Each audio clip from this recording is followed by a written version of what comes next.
Guys, welcome to Teamwork Makes the Dreamwork podcast. And this episode is really special for us and for you guys, all the viewers. We got our boy Jonathan Triska here in the house. For you guys that don't know, and for you guys that do remember, he's the guy that's behind, or was behind, Shake and Base in Orlando, one of the biggest events in Orlando. Legendary. What we call the Ratchet events. The Ratchet. It was the Ratchet event. So, guys, please welcome Triska to our new episode. Thank you, man. I appreciate you guys having me. Yeah. How you been, brother? How you been, man? Everything's been blessed, man. Everything's been good. No complaints. If I had any, nobody's listening, you know? Maybe some people are, whatever. Yeah. But, yeah, man. Blessed to say the least. Good. You? How's everything been? Amazing, brother. Started, like I told you, we were rolling, started this podcast, this is the sixth episode now. And it was a blessing when you answered saying, yeah, I'm down to do it, because this opens a lot of doors for us, I'm guessing, and hopefully. So I've been really, really excited about that. But in general, I've been amazing, man. Full-time dad, can't complain. I'm alive. That's what matters, and doing things with him, which to me matters a lot. Nice. You want to say something about? Thank you. No, so like he said, I'm super excited to have you here. Like when he told me that you were the one behind Shake and Base and everything, I was like, oh, dude, I'm so excited. Because I remember going just as a fan to Shake and Base. Like that's how I met everybody, was just going to Takeover and then just, DJing wherever I could. And then the first time I went to Shake and Base, I was like, yo, because I had interviewed Khan on the radio before. But then when you guys started doing that, I was like, oh no, I didn't know it could get that crazy and it not be Takeover. Right. You know what I mean? Absolutely. Especially with Moonbatone, which is still, even now, like in 2025, like a subgenre still. It's not as popular as you would think it is. Right. You know what I mean? I don't hear much of it nowadays, So you guys definitely created something really special and unique, and one of the biggest events to even make noise outside of Florida. You know what I mean? So I'm super excited I'm honored to sit here to talk to you. Likewise. I got to talk to Alessandra. I got to talk to Michael Kahn. Rest in peace to Sam. I never got to talk to him at length. And so, for me to sit down and talk to you, this is really, really cool. It's like talking to Jason or Kevin. You know what I mean? It's and so to start, where did you get your start in all this? How did you bump into all of them and meet all of them and get all this happening? So how did that start? Man, thank you. Dude, thank you, man. Thank you, bro. What an introduction, man. I'll take a shot for that. Salud to you, and salud to you guys. Salud to you guys, man, watching. Salud. Oh, man. So, wow, man. What an introduction. So yeah, I think for me and where it goes and where it starts is there's a couple of names that you mentioned there, and shout out to all of them. We'll go in depth, obviously, throughout this podcast. But Jason, Kevin, they're legends, and I don't know what they're up to nowadays. But hopefully, if they see this, man, there's much love and much respect to them. They supported everything, but yeah, my journey started pretty early, man. So I was that kid in high school that if you've seen all the movies with the stereotypical kid that's walking around the high school with these little paper flyers. Okay. With this, beer pong tournament at whatever so and so's house or whatever this Saturday, and did it for the fun, did it for the love of it, and never thought anything of it. And still to this day, I have a passion for hosting. Okay. I love barbecuing. I love creating an ambiance and creating an aesthetic, and doing everything, hand picking the people that are involved and making sure certain dynamics work. And certain friend groups work. I love that whole process. And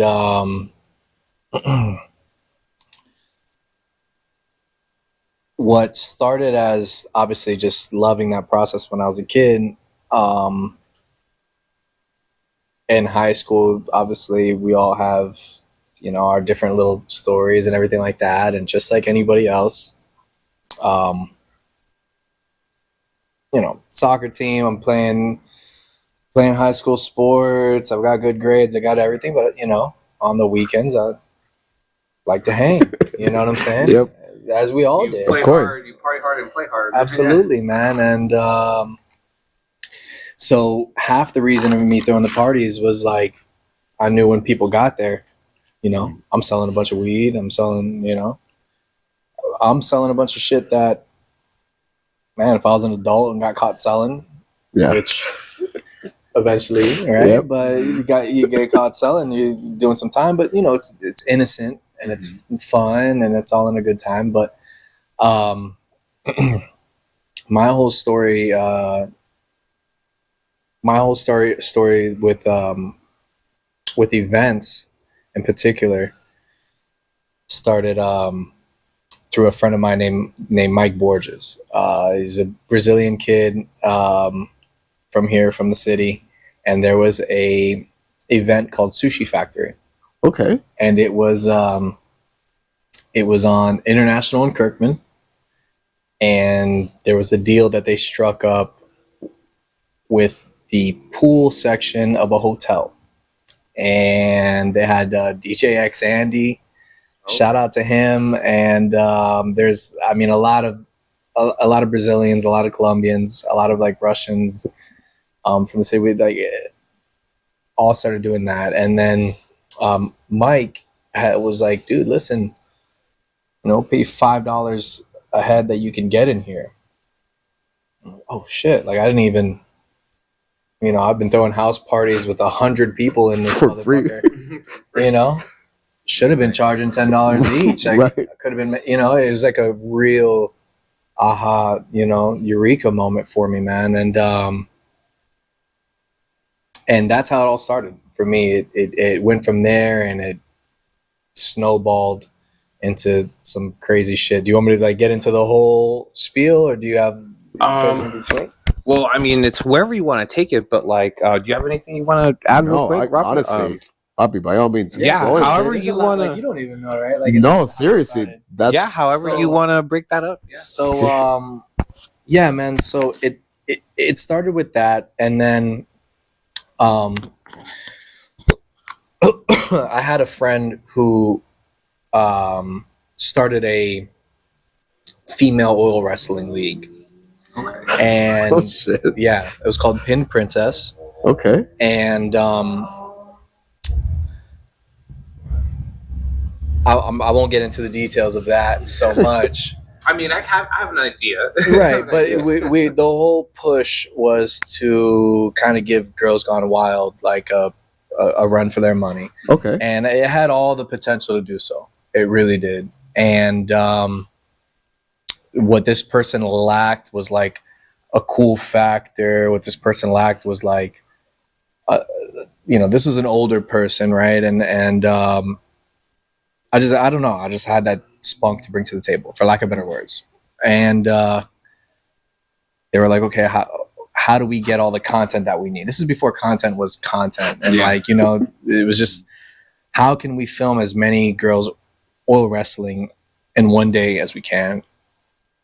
And like my idea was, we make it a fucking event, have people cooking and barbecuing and partying, and it's not just this like, hey, from 6 to 8 every 15 minutes, you versus you, or you versus you. It should be fun. It should be natural. It should be organic. Girls Gone Wild was organic. Correct. It was like, half of it, I'm sure some of it was probably staged, but of course, the whole fun and the whole selling point was how organic it was, right?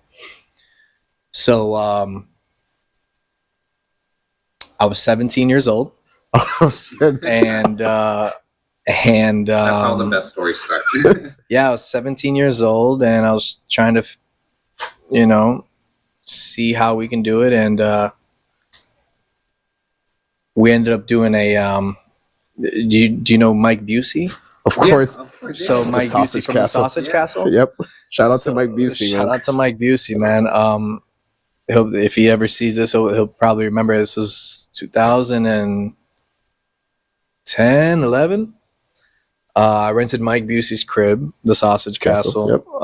for $2,000. He had some liquor sponsors that were involved. They provided a bunch of liquor.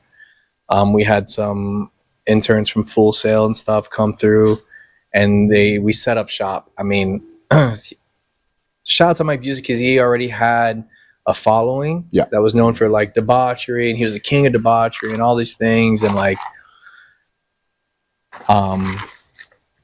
he had a very successful repeat Halloween party. So I was like, let's do this around Halloween and kind of piggyback off the concept. Yep. But we're just gonna have a fucking tent to the side of his party where there's, you know, cameras and on jibs and anybody who wants to oil wrestle can oil wrestle. And it ended up being a fucking hit, dude. And I think I made like $7,900. Damn. And yeah. So you made your money back that you invested on just renting the place. Yeah, I mean, I paid $2,000 to rent the place, and made $7,900, bro. And it would, to get inside of his house, would charge $100 a ticket. It came with a free bottle of this like iced tea whiskey that he was sponsored by, and it was $50 a ticket to get there. And once again, shout out to Mike Borges. You know, we had the whole Sushi Factory gang, and we all sold tickets, and it was all like a collaborative thing, but it ended up being a fucking hit, dude, you know? And that was my first taste of it. And I was like, dude, I ran around like a fucking chicken with his head cut off for 12 hours, you know, that day. Well, obviously the whole week leading up to it too, but that day, you know, and like, it never felt like work. You know, I was never in one place for too long, but I just went around the entire event, making sure everybody's good, make sure everything was cool. And like, you know, 6 a.m, the sun's coming up, and I'm counting this money, and I'm like, you're like, fuck. You know, I'm like, dude, this is insane. And everybody talked about it, you know, and it was really, really, really dope. And so that was my first taste of putting something together somewhat professionally and seeing a return on it and things like that. And then fast forward a bunch, fast forward a couple of years, I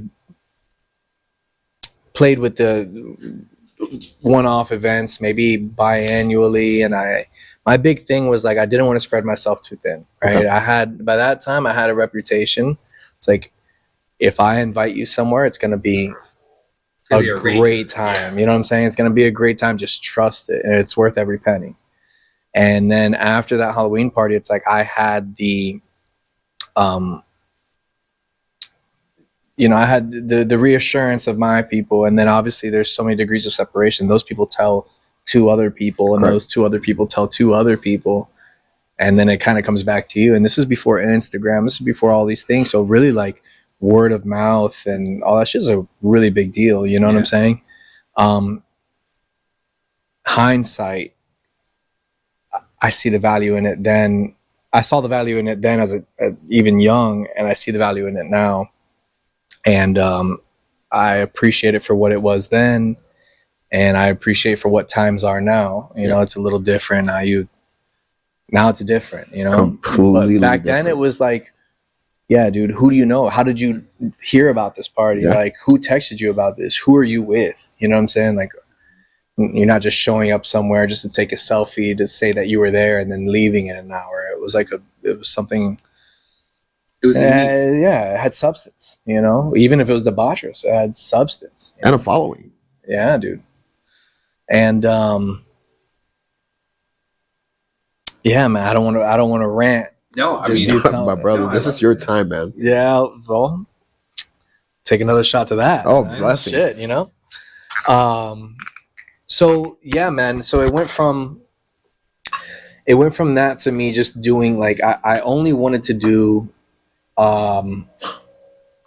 one-off parties or things that I could guarantee. I didn't want to take an L. I didn't know what it was like to take a loss financially for it, for throwing events, and I wanted to keep my name intact, when it came down to certain things. Keep a good ratio. Yeah. Absolutely. Correct. 100%, man. And Salud. man. I'm learning a lot. To teamwork making the dream work. Yes, sir. Thank you. Thank you, sir. Ooh. So like I said, not to rant, it's just There are key points in history. Yeah. There's context and there's a method to the madness. Yeah. That made me who I am, who I was, and everything. But fast forward a little bit, I had a reputation for throwing good events, and I tried to. It got to a point where I started to see things for what they were. Like, okay, cool. I know what I got to do next. Remember, I was 17. I had turned 18, 19, and I'm starting to see okay, now all of my friends and following that used to come to house parties and do these beer pong tournaments, now they're starting to go to clubs, and they all trust my judgment, so I might as well be the one to guide them, and look at the zoomies. She's been part of all the podcast episodes. I love it. Look at it. She's got the zoomies. This is our mascot. Yeah.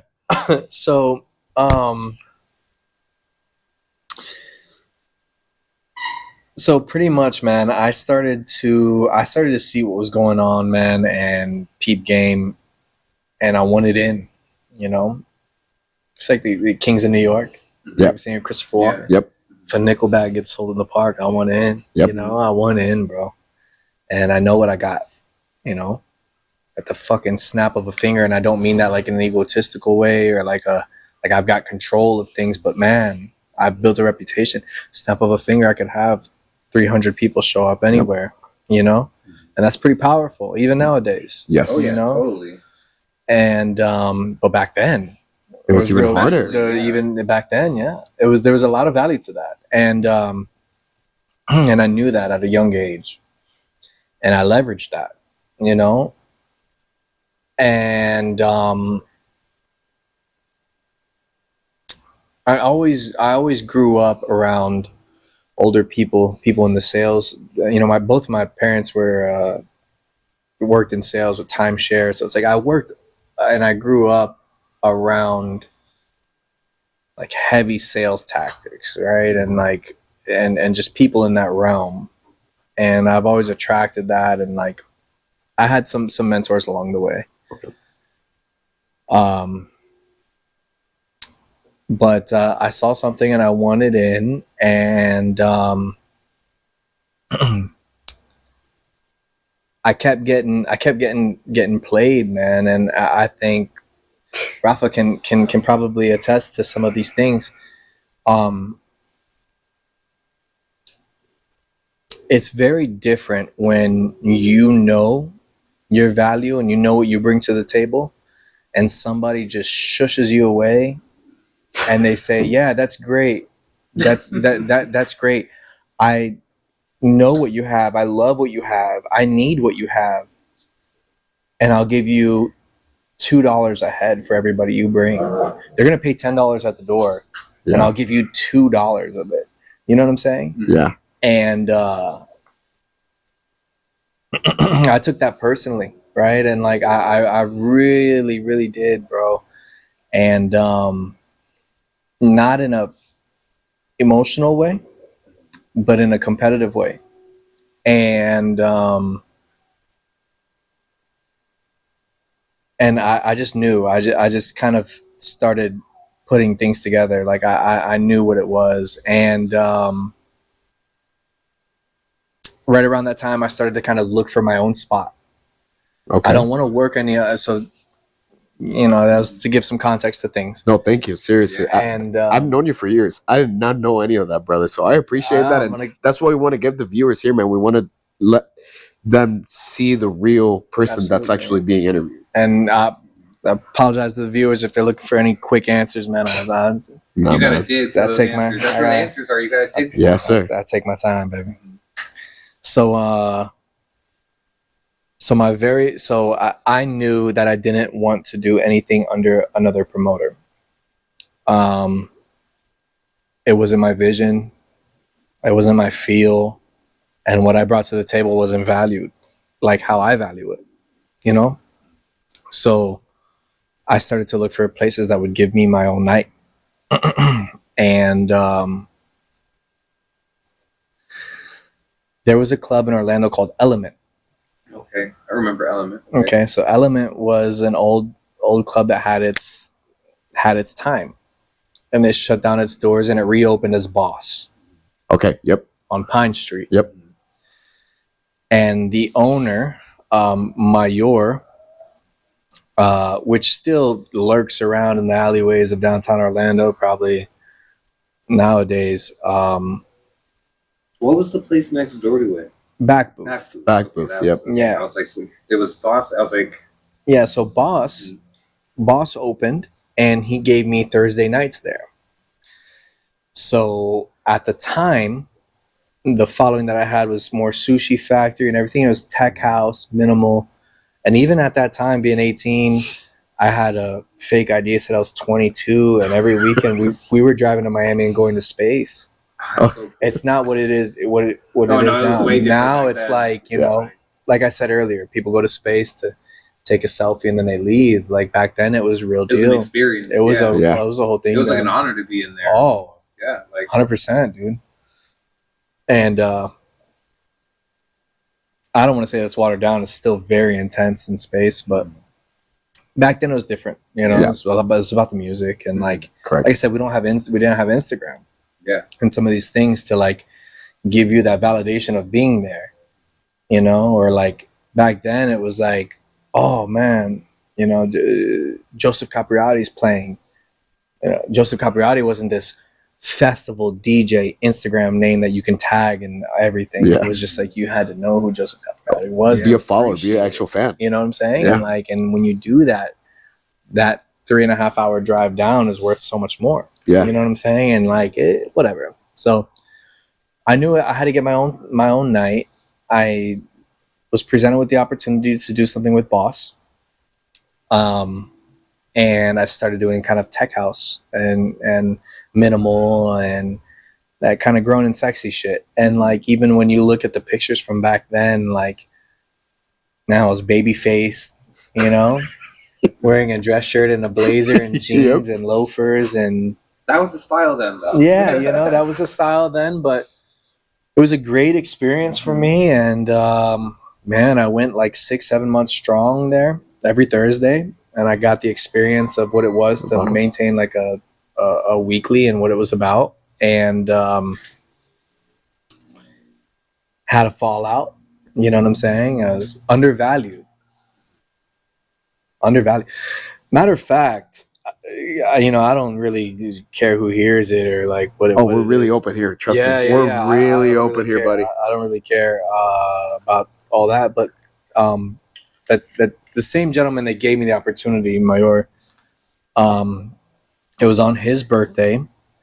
I facilitated. Okay, so the Nuggets, the Denver Nuggets, were playing the Orlando Magic that night, and DJ Chino and his wife. Shout out to DJ Chino. Shout out to DJ Chino. I work with him a lot right now. Yeah. No way. I'm playing an event of his on March 15th. So no way. Yeah, I'm going back to back with our boy Brighton. Shout out to Brighton. We're doing that on the 15th. Yeah. Brighton, we're going back to back on March 15th. But yeah, shout out to DJ Chino. I'm doing stuff with him. He does stuff at Elixir Tuesdays. He does Talkover Tuesdays. So he kind of brought Takeover back, in a different way. So he does that. We're just waiting for the weather to get warm because it's been so, cold here lately. Yeah. But no, shout out to him. We've been talking about him a lot lately. Yeah, we have. Yeah, shout out to him. See how? Yeah. Yeah. Is he still?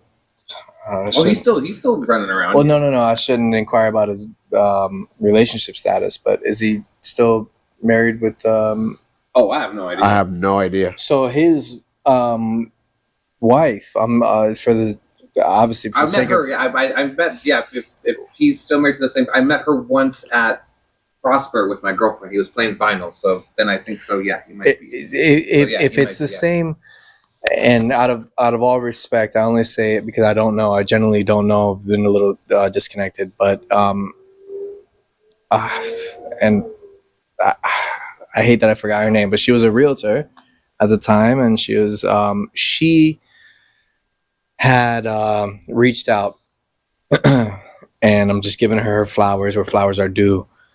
The Denver Nuggets were playing the Orlando Magic, and they were looking for somewhere to party after the game.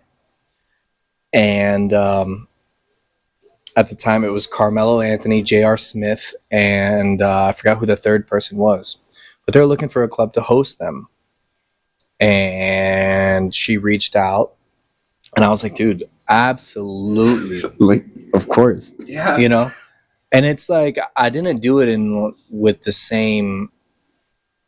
Nowadays, we do it differently, right? But back then, I'm like, oh, yeah. Like, I didn't think it was going to help me with ticket sales or anything like that. I just was like, cool, the party's going to be lit. Right? Yeah, like, I would love Carmelo that. Anthony, J.R. Please, Smith, like, what do you guys need? Bottles on that? I was like, whatever. You know what I'm saying? Like, I'm a fan, you know? Yeah. Like, I don't have that big of a complex to, you know? It just so happened that same night landed on Mayor's birthday. And obviously, you know, a lot of alcohol and everything's involved. And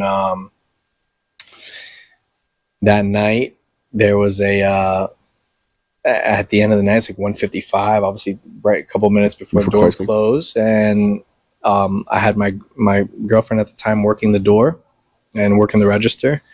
And the owner, Mayor, came, staggered drunk, walked up to the fucking register, manhandled his way around my girl, flipped the things to the register open and snatched that motherfucker, bro. And at the time, bro, I'm, you know, 18, 19 years old, $130, soaking wet. And I'm like, yo, I wasn't even mad about the money. It was the fact that, like, how he did my girl. Yeah. You know? And I was like, bro, what the, you know what I'm saying? Like, what the fuck's going on? Like, and I got hype. I don't know, man. I grew up a little different, you know, like fighting and all kind of shit. And so I started fucking causing a scene, bro.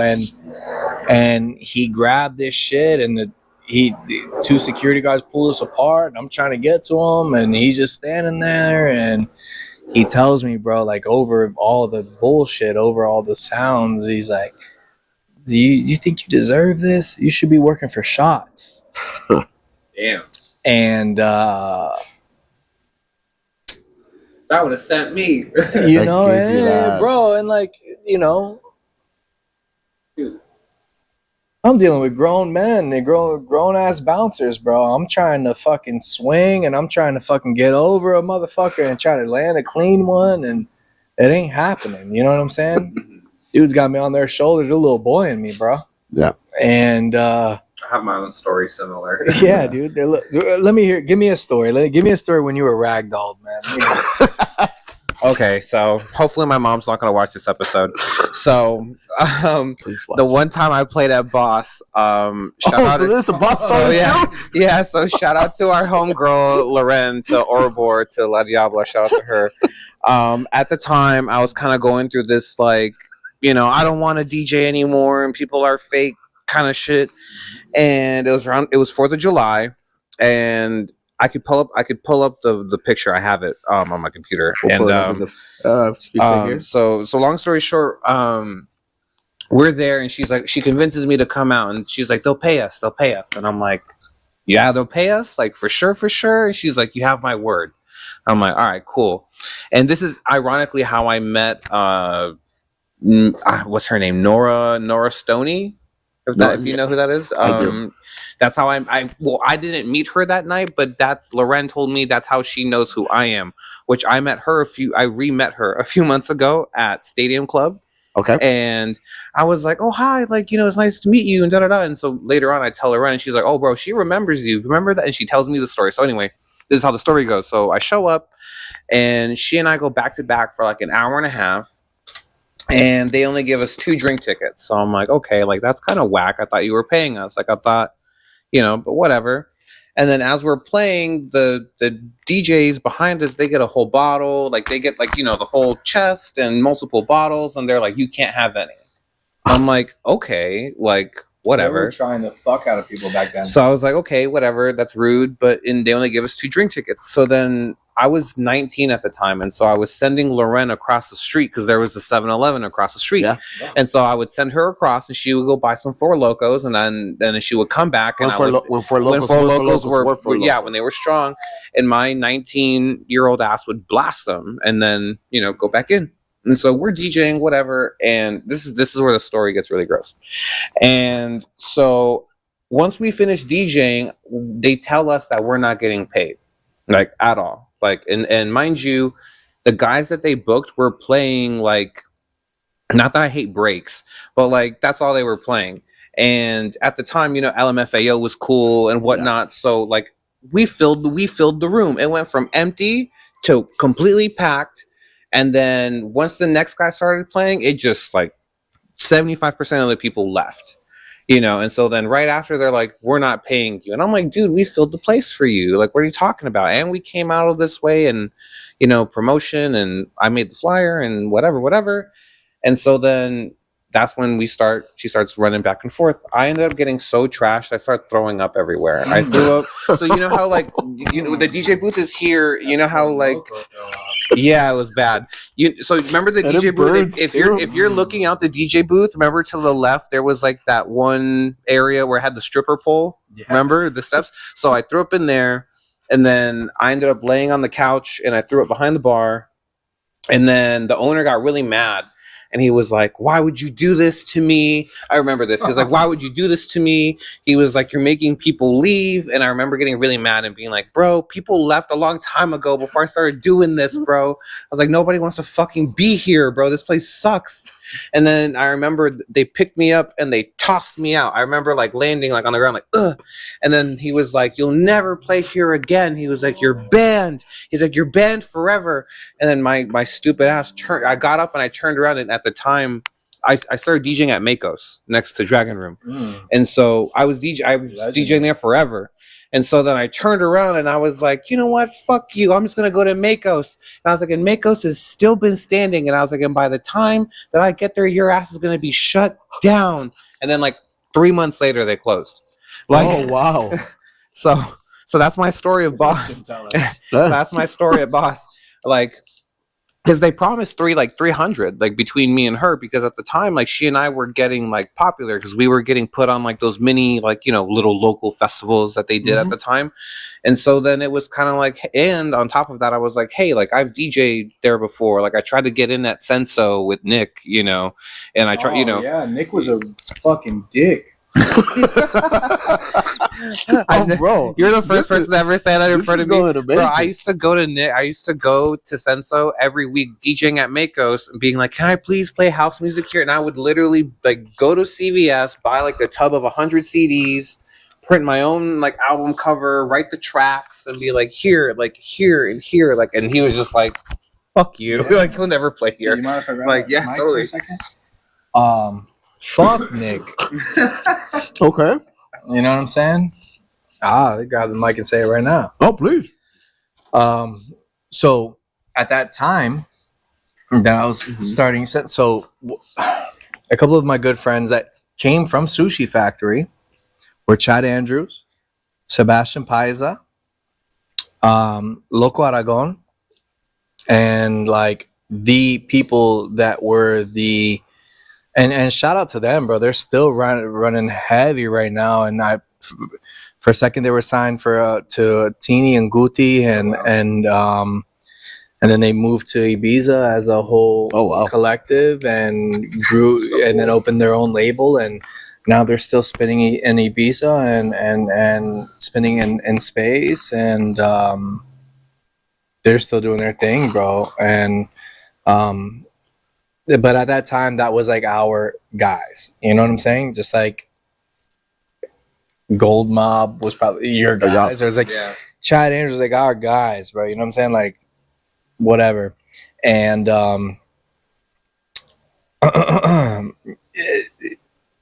and this dude Nick will never know it, and I'll probably never give him the satisfaction of knowing it. But that fucker created a monster out of me, man. You know what I'm saying? Okay. I was like 15 years his junior, asking him for an opportunity. At the time, and this is how crazy I was about it, bro. I started reaching out to booking agencies because I was like, dude, if I can be the connection to some of these European artists or European DJs and get them shows in Florida, or if they're spinning at Space and I can get them in Orlando, Tampa, Jacksonville, wherever, you know what I'm saying? Like in middle Manning, I'm gonna make my I'm gonna make my cut. And dude, I was a youngin' thinking like this, bro. And and I started fucking reaching out to booking agents, and one guy gave me a chance. His name is Yuri, and he worked for a company called I Love House. Yep. And he represented Green Velvet, Cashmere Cat, Stacy Pullen, Kevin Paulsner, I think it was his name. It was like all the legends of like Detroit house. Yeah. Right. So at that time I was plugged in. It's like the dope game, right? It's like, cool, bro. You're the man that people get ounces from, right? So you probably buy a pound and you probably break down your ounces. I'm the guy that sells 5 pounds. So if you take your time, with it, you can just buy from me, and I'll give you a couple different flavors, and you can break them all down in ounces to have your fun. Okay, cool. You're the 5 pound guy. I'm the 10 pound guy. Like, what can I do for you? You know what I'm saying? And I had that, and Yuri treated me with love, bro. You know, and so I had that plug, man, and I went to Senso, and I went to Nick, and I was like, dude, I can have people like pull up for real, dude, and I really can. And he fucking little boyed me, man. You know, it was like, dude, you can never like. And this is when I was looking for people to collaborate with. That's what got me at Boss, you know. And then fast forwarding, man, there was a legendary place named Sweet Bee. Sweet Bee, buddy. Shout out to Sammy. Shout out to Sammy. Bro. How's Sammy doing? Where's Sammy? Sammy actually. I've gone there, and I've gone there a couple times to hit up this bar called Luna Bar that just opened up there. I don't know if Sweet Bee became part of Celine. No, or I don't know. have no clue. I don't know. I'll be real. Like whenever I walk by, I just see it boarded up. Like, cause there was Sweet Bee, and then there was like the little hallway, like where the bathrooms are. Bathrooms are, yeah. You can see in there, but then everything else is like closed off. So I'm not really sure. Yeah, no, they have like little arcade games inside and whatnot. Okay. But yeah, no, but I've played there a couple times. I played there with Andy Kovacs and Lunchbox, and I think Tool Time was there. Trying to think who else was there. There's a couple people that were there. I remember the Sweet Bee though. I love Sweet Bee. Sweet Bee was like the only other place before Firestone did their thing. You know. Yeah, Sweet Bee is legendary. It gave actually a lot of local and big DJs actually the opportunity in such a small spot.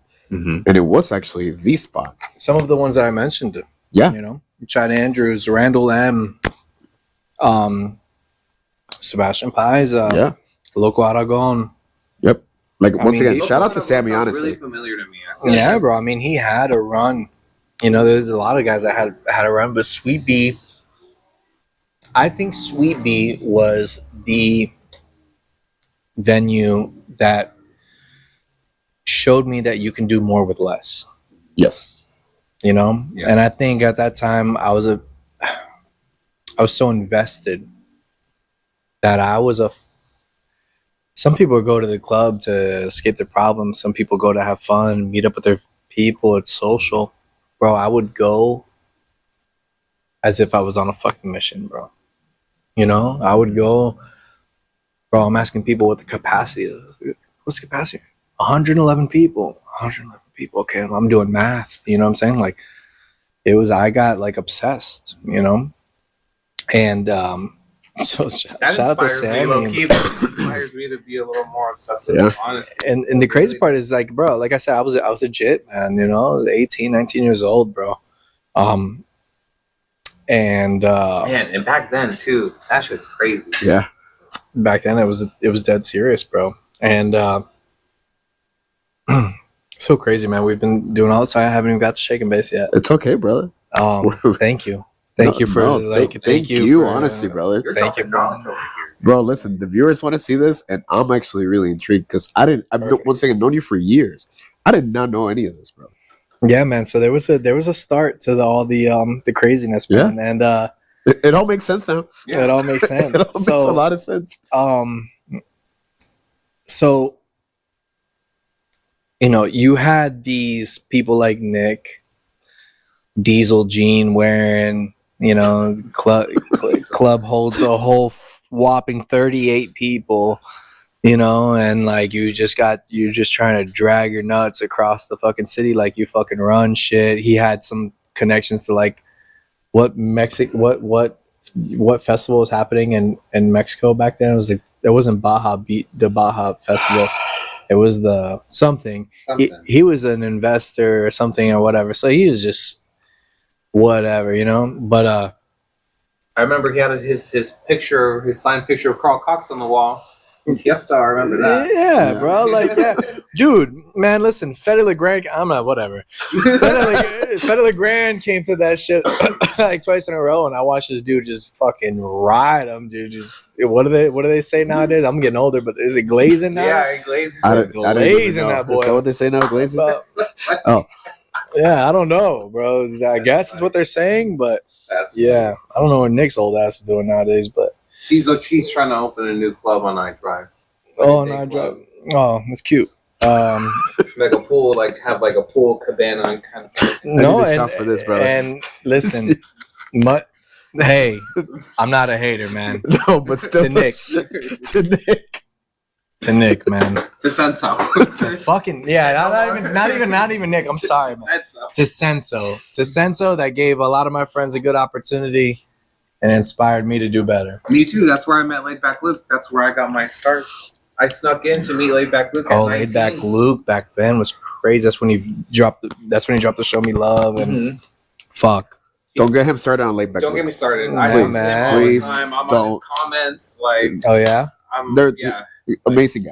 But if you get him started on, I loved him then. I love him. He's one of the nicest people I've ever met. Truly, genuinely one of the nicest people I've met him and chopped it up with him, and he's, like you said, bro, just a genuine guy, down to earth as fuck.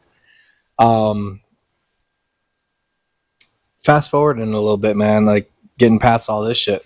Well, tell us the good part. Let's get to Shake and Base. Let's get to Shake and Base, man. So how did that even happen? How did Shake and Base even become an idea? How did that even? So you can imagine after like a lot of these incidents or whatever, like through experience and through trial and error at a young age, and mix that with a little bit of like ego and pride, I wanted to do something really dope. And one night that we've talked about a couple of times on this podcast that I'll give flowers to every time is Takeover. Yes. So Takeover at Roxy on Tuesdays started, and was a big fan of it. Obviously, the viewers and everybody here knows the impact that it made and what it was about. We talk about it. Very, very, I saw some clips, you know, so we don't have to get so deep into it, but it was very influential in the dubstep scene, particularly in the electro tech house, the the the the togetherness, right? The branding was Yeah. just Genius. genius. I mean, it's a fucking smiley face, a spray painted smiley face. Yeah. That, bro, I don't know. It was just completely. I got something for you. Uh-oh. Oh man. Don't tell me you got the pin. You can keep on going. Oh, I hope it's. I'm dying to see what this is. I still have my pin. You have the pin for the reunion? Jesus. I got my pin. Let me make sure it's focused in there. Woo. There we go. I have mine upstairs. I still got it. Wow, man. God. Yeah. Shout out, man. Shout out to these guys, bro. Right? Yeah. You've seen this before. Why do I think I have that sticker in my room. Yeah. Yeah, man. No, it meant something back then, and it means something now, or else we wouldn't be commemorating it, you know? Brought a lot of people together. It brought Ralph and I together, and like, bro, for what it was amazing. You know, you can get in free before 11 if you're on the guest list, which to young people back then meant a lot.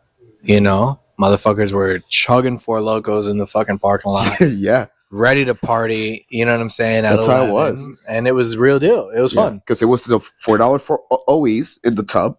Or if Mhm. not, you saw everybody in the parking lot chugging the fucking Chugging the Four Locos, and People then going like, after, oh, and then two Four after, Locos and in. then after that, Blasting It was- Cruella in their car. Yep. yeah, after that, I think it was like $5 cover. You know, No, it was free. Yeah, it was free for a while, and then it like $5 cover, and Yeah. then progressed. Correct. Right. Yeah. But man, these guys had people like Skrillex and all these people before they had some fame. So it was like what they were doing was right, Yes. right? And I was a big fan of it. And I had my fair share of fun times. But some people went into that experience as a fan, right? I'm sure you did. Oh, yes. I know you did. Oh, yes.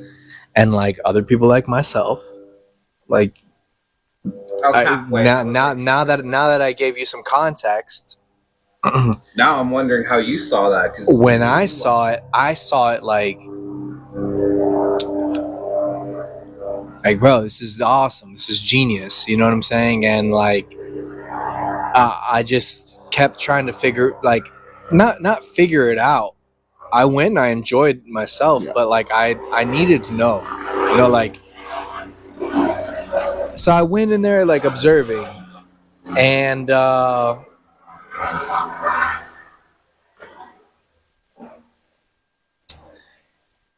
this is where we'll go ahead and transition into shake and bass. One of my best friends, one of my oldest friends, and I take this tone and I apply this grace when speaking about his name, Nicholas Mohes, aka ATM. Uh-oh. There's pictures of him and I when we were 7 years old. He's one of my oldest friends. We lived maybe 10, 15 houses away from each other.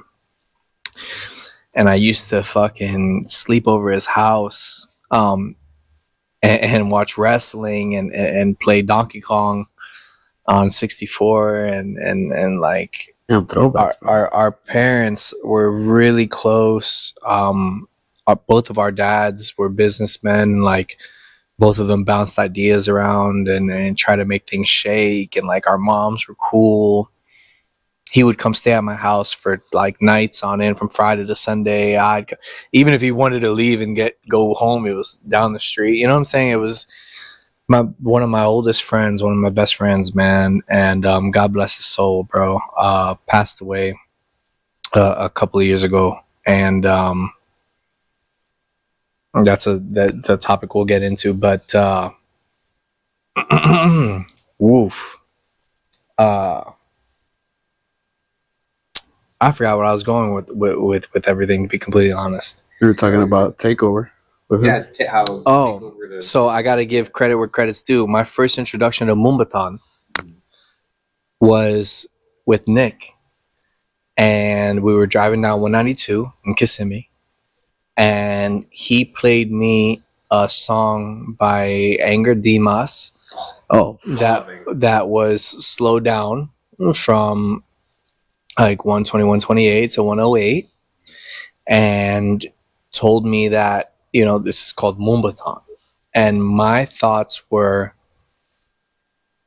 it's like, holy shit. Like, what am I hearing right now? You know what I'm saying? At that time, you got to think about it, bro. I'm a Brazilian kid, moved from Brazil to Kissimmee, raised around the Latin culture, Mini Puerto Rico. raised around Puerto Ricans and Dominicans and Colombians, and reggaeton was a huge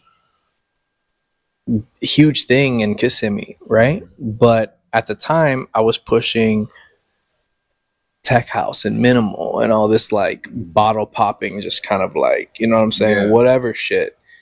But this Moombahton, I was like, oh my god, I was like, this is crazy, because the house on 2.0. because the Yeah. house parties that I would throw when I was a kid, we would jam nothing but old school perreo, and I'm talking about like Sir Speedy, old school DJ Blast. DJ Blast, yeah, which you actually had DJ Blast. Yeah, Vladi is Vladi is a legend, and we'll get into that too, Yeah. man. And but this is what my whole demographic were people like that I pushed a tech house minimal thing, and they supported it. You know what I'm saying? They supported it out of love. Yep. Cool. But when I found that sound, or when Nick introduced me to that sound, I was like, wow, this works. Not like in a business way, but like, yo, I fuck with this. Like, this is genius. Crazy. Yeah, like, crazy. my people can now, like, this is like perreo and house. Yeah. You know what I'm saying? Yeah. Like, Yeah. what are we doing right now? You know? So like, when he showed me that, I'll never forget it. I was on 192. We were passing what's now Valencia. We're like almost going towards the St. Cloud area. Yep. Left hand I side. know where that is. Yeah. Yep. Right there on that bend. I'll never forget it, bro. And Nick showed me that shit, and I was like, dude, what is this? And he was like, oh, bro, we're going back to my crib. Yeah, and we went to his house, and I see his dad, his mom, it's all love, and he starts showing me. And I'm like, he's like, yo, you fuck with that? And I'm like, yeah. And he's like, check this out. And then I start hearing about Dave Nada. I start hearing about, you know what I'm saying, Titsworth, and like what these boys are doing, and like Munchie. I hear it, and Munchie, you know, Munchie had Sanduguero, and like, bro, dude, Bro, I play that song like I play that song so much, bro. It's like if tapes still existed, bro, Yeah. that shit would be like fucking destroyed, Actually, that's bro. a song that I picked for the clip just Yeah. to promote this episode. Yeah. Yeah. Oh, no, I saw it. Yeah. That and what's crazy is that I have family who live in Maryland who were around Dave Nada and whatnot. No way. That's where I'm from originally. I'm from Maryland, and so when I heard that Dave Nada, you know, I heard the same story. You know, I just slowed it down and I was like, bro, that's so fucking crazy. And it works. Yeah, like you said, and it works. It just the second I heard Moombahton for the first time, I went, yo, I was like, holy shit, you can do that. That was the first thing that I thought. I was like, you could do that? I couldn't believe it was possible. Yeah, that, you know. The first time I heard Moomba actually was Munchie, pretty much in Miami. Well, I heard it first at Takeover. Well, for me, it was Afrojack because that was the first. Because you know it was Dave Nada remixing Moomba, or at least Correct. slowing down Moomba But then to make it. when I heard the majority of it was Shake and Bass. Mhm. Shake and Bass is what really introduced me to the whole Moomba scene. Like, I had heard songs here and there, but that was just its own fucking animal. Yeah, no, Yeah. absolutely. I think so. So once I heard that, I started to. That day at Nick's, I was like, dude, like, bro, what's up with this? Like, and he was like, man, we're doing, you know, a couple of the guys are getting together and we're doing some shit in the Milk District, Okay. right? And it was at Space Bar. Okay. Yep. Right. Spacebar was the name of it. And Or Sports Sound? huh? Sports Sound or Spacebar? Spacebar. Spacebar. So I Spacebar. guess there was like a parking lot behind there, and they had like I remember whatever. now. They Yep. brought like a couple food trucks, whatever, and they tried to make something out of it. And I showed up. Matter of fact, they had booked Munchie. Munchie was there, and I showed up, bro, and there's a whole 11 people I there. would love to see him now. Damn, but 11 people. And that's what threw me, bro. It was like, this is insane, you know? And Sam, God bless his soul, Rest in Big peace, Mac, brother. was a good friend of mine and a good friend of Nick's. So as soon as, like, when Nick was putting me on to Moomba, he started showing me some like unreleased shit that Sam was doing, and I was like, bruh. Like, shit goes I was hard. like, hold on, Makk did this? He's like, yeah, dude. I'm like, he's like, dude, this shit's getting played, like, you know what I'm saying? And Amsterdam, this shit's getting played over the world. Like, I'm like, no way, bro. Makk did this. Like, this is fire. And I showed up to this thing that they did, and I small for camera, I had put it together, and Munchie was there, and it didn't hit, bro. It didn't hit like that, you know. And big testament to like trying new ideas in big venues or big areas. I've always, like, as a promoter, I rather test an idea in something the size of a fucking closet than to try it out in a fucking big venue, because the perception of it all, right? Like, you've got a 2,000 person venue like Firestone. Doesn't matter if you have 1,000 people, even 1,000 people there. Feels empty. It feels empty. Yep. If the capacity is 2,000, you have to put 2,400 in to make it feel, or at least in the pictures that get promoted afterwards, to give it the perception that it's fucking wall to wall, you know? And all things that I was just observing at the time. And but at that time, I saw a sound, or I heard a sound, and I knew that my people would fuck with it heavy. And I saw a group of artists and a group of DJs that were undervalued, you know? And I related to that. I related to that heavily, bro. And one day I picked Sam up, and it's crazy, man, because we were just kids, you know? And I picked Sam up, and we went to Panera Bread at the Loop in Kissimmee. And I was like, dude, what if I brought my following, you brought your sound, and we did something, you know? And he was like, dude, I'm with it all, you know? So I was like, all right, I like the idea of this. I was like, all right, cool. I was like, all right, so how do we involve? So this is where this is where everything gets very like strategic, right? I'm like, okay, cool. We have the sound, right? So we start introducing Moomba. How do we get the takeover following, right? How do we like get Kevin and get these boys involved without saying like this is our own thing, right? It's not a derivative of Smile for Camera. And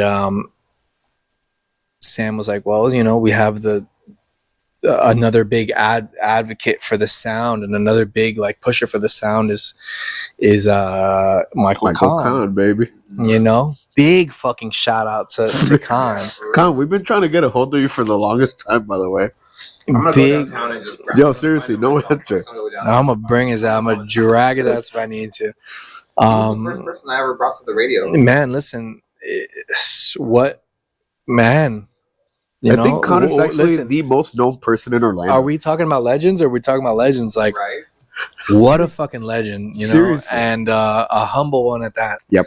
And When I think of him, I think of a jade green Honda Civic. Gumby. That's all he would ever. Gumby's still around, baby. Gumby's still around. That's what I'm saying. 98 Honda Civic hatchback. I'm about to FaceTime Connor. Whenever I have like a racing game where I can design cars, I always gotta have one in the background. Man. Like, Gumby's still around, man. Con is him.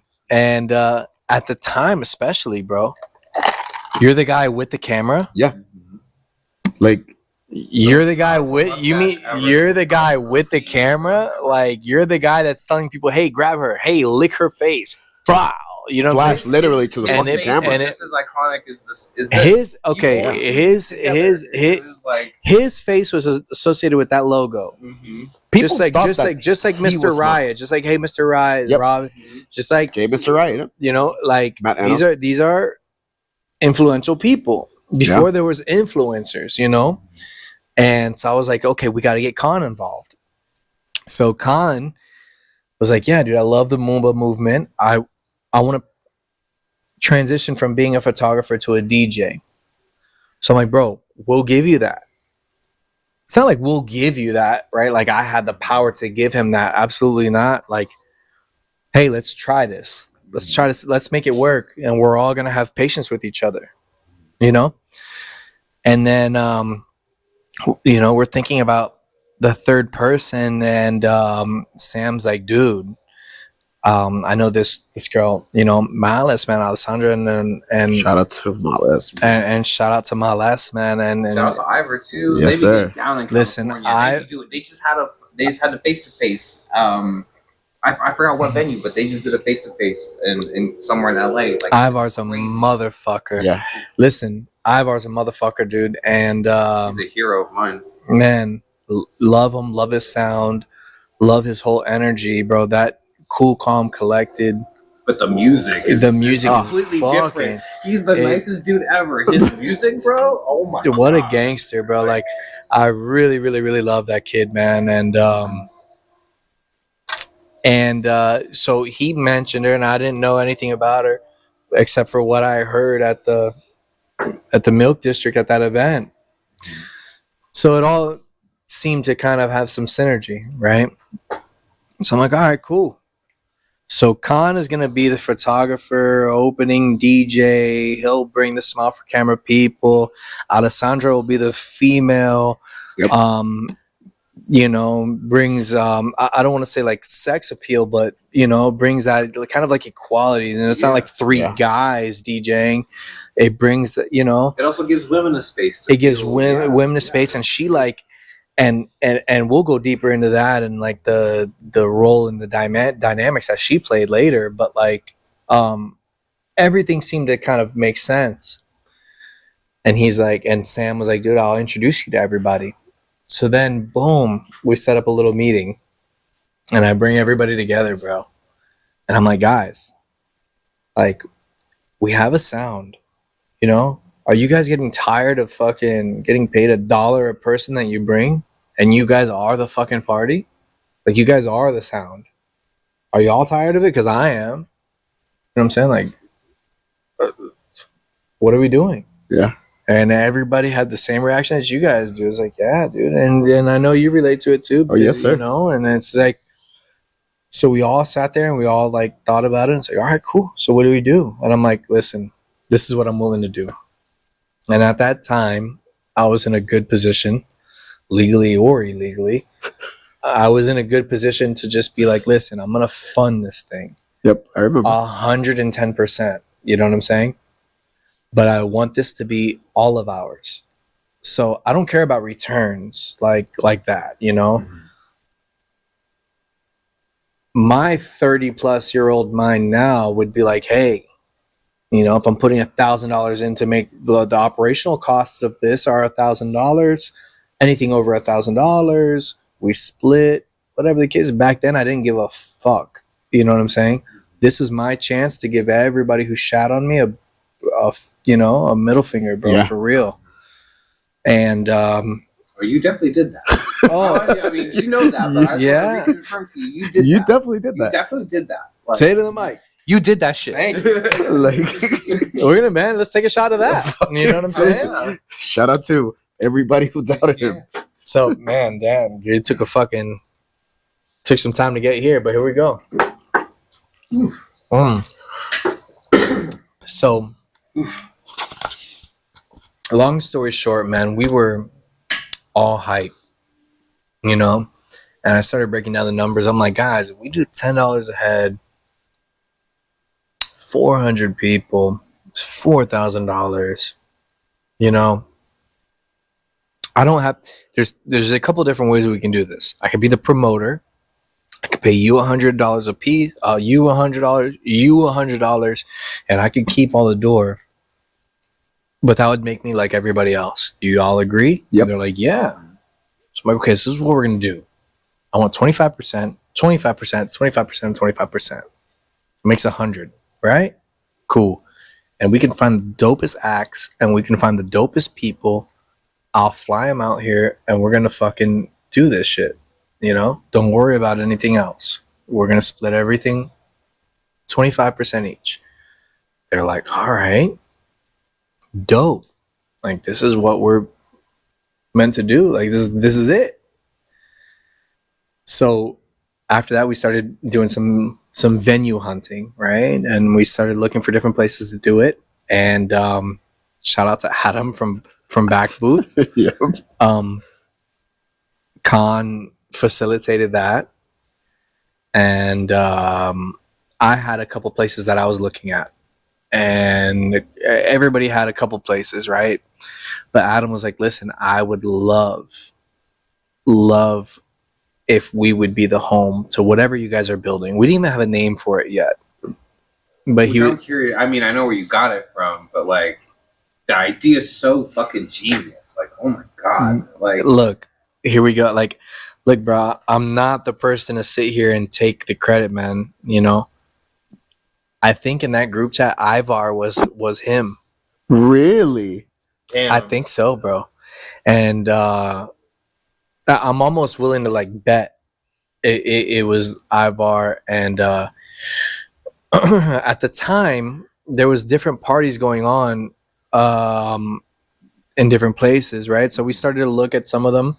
Lewis, Too Deep, man. Shout out to fucking Too Lewis. Deep. Oh my Shout out God. to Too Deep. You're dropping names, bro. Yeah. So When I went to Cali, he actually contacted me. that's my brother, man. Yeah. Bro. To this day, I've been wanting to hear. Like, to this day, man. To this day, man. To this day. And not for real, man. Like me and him, that's my brother, man. And they had a party in LA called Muévelo. Yeah. And there was a party in Miami called I think it might have been called Shake. And we were trying to think of different plays on different names, you know, and how they would work. And we're all spitting names, things, or whatever, bro. And Shake and Bass, right, came. And we were all like, damn, it's like Shake and Bake. Yeah. Right? The first time that I So heard then it. I was like, damn. It's not. It's a statement. It's a statement. It was like, Statement. dude, that name, right? So then it was like, I swear to God, bro, if I'm lying, I'm flying. I want to give Ivar the credit for that. Might have to fact check that, but I'm pretty sure it was Ivar, man. And Shake and Bass came around. We all voted on it as a team. He was like, yeah, it's gonna be Shake and Bass. And Adam gave us the opportunity, and as you guys know, BackBooth is a grungy punk rock, yeah. fucking Well, I'll be live. real, I used to go there on Fridays for Flashback Fridays. If you ever Flashback remember that. Fridays. That was my shit, bro. I'm an 80s kid. My mom raised me to be an 80s, 90s Bro, kid. it was That a my legendary shit. place, you know, and it felt right. The way, you know, we had these meetings. I had these meetings with different club owners. Nobody cared about the sound. Nobody cared about the movement. They just wanted to know about the splits, you know, and like respectfully, I get it. But Adam was the first and only person who was like, hey, I'd be honored, you know, like I'd love to help you guys out with this. And So we did it, man. We went for it. And the very first night that we did it, at the time, man, I had bought this purple Chevy Astro van. I told you about the party van. You did, yeah, I remember that. I had bought for shits and giggles. So at the time, bro, there was a lot of like interesting things happening, bro. Like there's a lot of dope being sold. Yeah. And a lot of dope money being funding everything, and not nearly as much of a year into Shaker Bases was, but before, very like, you know, young levels of dope money were introduced. And I bought this fucking purple Chevy Astro deal, and I at the time was going through a breakup, and the only thing that really could like ease my mind was putting my hands to work. So I fucking, bro, would wake up and go to sleep every day stripping this van passionately of everything, bro. I left that shit butt naked, and then Had no middle seat. it had, you know, and then I stripped it. I fucking installed, bro. I ended up putting a shag carpet in it, building a wraparound couch, installing coolers. I fucking Yeah. made a leopard. You put West Coast Customs on it. Yeah, bro. West Coast Damn. Customs on it, and I got like the master tech, so I know the work Yeah, that you're bro. talking. I know what. So that we'll you get. did. You weren't playing. I got some shit to say about that Yeah, van you later. woke Keep up on So going. everybody's- bro, yeah. you woke up at 8 a.m. everybody's got, you know. Damn. But I only mentioned the Chevy Astro because the very first night that we launched Shake and Base, I decided that the Chevy Astro was done. It was ready, and it looked like a fucking, you know, Looked like Austin Powers would live in there. pro. It was, you know, Two it 12s was in the beat, bro, 412s. It was beat, you know, on the outside, but then you would open it up and it would look cool as fuck. Yeah. So I took everybody to the beach, took everybody to Melbourne or something, and we partied on the beach all day. It was a Sunday, right? Which, by the way, Shake and Base was on Sundays. That was the other thing that made it completely different. Completely different. From every no other other, no other party I've ever seen has been able to make a Sunday. A Sunday, work, yeah. Yeah, man. Period. Except for Senso. I mean, Senso had Sundays. did they? Yeah, Which but, is This was a long time ago. but we're this not is gonna a go into driving Senso force. again. This was the driving force, and what Adam presented to me was either Thursdays or Sundays at BackBooth, And why Sunday over Thursday? because I wanted You wanted the challenge. to compete with Nick. Oh, it makes sense now. I wanted to compete with Nick, Gotcha. and I love that. and I knew it wouldn't be a matter of competition because he had the bottle poppers and You're going for a completely different. and I'm route. going for different, bro. You Yeah. know what I'm saying? It was so even then- a competition because you weren't even. Yeah, it was No, Moombahton again. I was, yeah. And the way I looked at it was, okay, how do we follow the takeover brand? Let's do no dress code, you know? Let's do no bottle service. You know, like remember that. I don't want PBRs. I don't want People are any calling the night. I don't want any ego here. I don't want anybody to feel like they're above anybody, you know? And like when we talked about it as a group and as a team, something we all agreed on, and it was an idea that I had, and I was like, dude, I don't want anybody to come into this place thinking they're better than the next, you know? Well, that definitely works. That helped with the because- wretchedness. Yeah, It worked, and I lost my class rings at Shake and Base. What the my homegirl broke her leg at Like- Shaking. No, Like, bro, I lost a watch. I lost my class. I lost my watch. I lost a class ring that like my parents paid mad money for. I lost like this other expensive ass ring that I was wearing at the time. Like, bro, I lost my necklace, bro. Every time I went to Shake and Base, something was gone, and I didn't realize it until the next day. And I'm like, what the So fuck? the whole reason why bro? we brought you to this Like- podcast is because he actually has a list of shit that he lost and he wants some money back for it. No, bro. Like, every time I went to Shake and Base, something happened, and it wasn't even. It was just like I just lost control. It was just like, bro, el perreo, like next level, bro. Like next level. Like I'm the whitest Spanish guy you'll ever meet, bro. But when I was at Shake and Bass and all I hear is dum but the dum but I'm like, bro, like this is the song of my people. It's like, for example, I'm a super chill, laid back, competitive, you know. But if I for some reason you put FIFA on, for some reason, I don't know why, it comes out, bro. It comes out for no reason, no rhyme or reason. It comes out, and then you play Spanish beats, and like you said, you mix that shit with dance music, with EDM. My brain's like, yo, like I get the best of both worlds now. Like, holy shit! Like I can be ratchet, but also have that edge of like the new stuff. Like it's fresh, it's brand new. Anybody that knows me knows that I love music that no one's ever heard before. If I can find a song that has 20 plays on it, and it's fucking amazing. That's I'm the like, thing with Shaking Bass. And I know that we're getting to how you created it, but what I loved about it is you gave a new sound a home. You honestly, you were the only place. There were places, don't get me wrong, that would play Mumbo, but that was just the spot. And to me, it was amazing how, like you said, you wanted to have that like takeover following, which you did, but it was like you said, not the same. It became bigger than that. It became bigger than that because you gave everybody, like you're saying, the opportunity to not have a dress code, be themselves, have all the girls and even guys on stage just shake their asses literally on the floor when not, with the DJ in the background, nobody judging, no bouncers telling you get down, unless obviously they were super drunk and some shit happened. Yeah. But even then, it was like that was the whole point, right? Like, of course, no,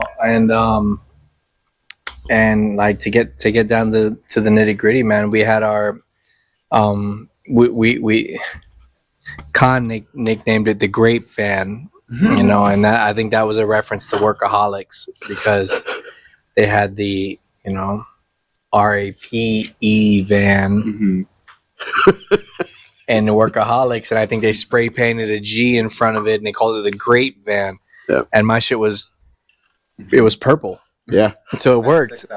And the first night, bro, we were at the beach all day, and you can imagine, bro, we're drinking.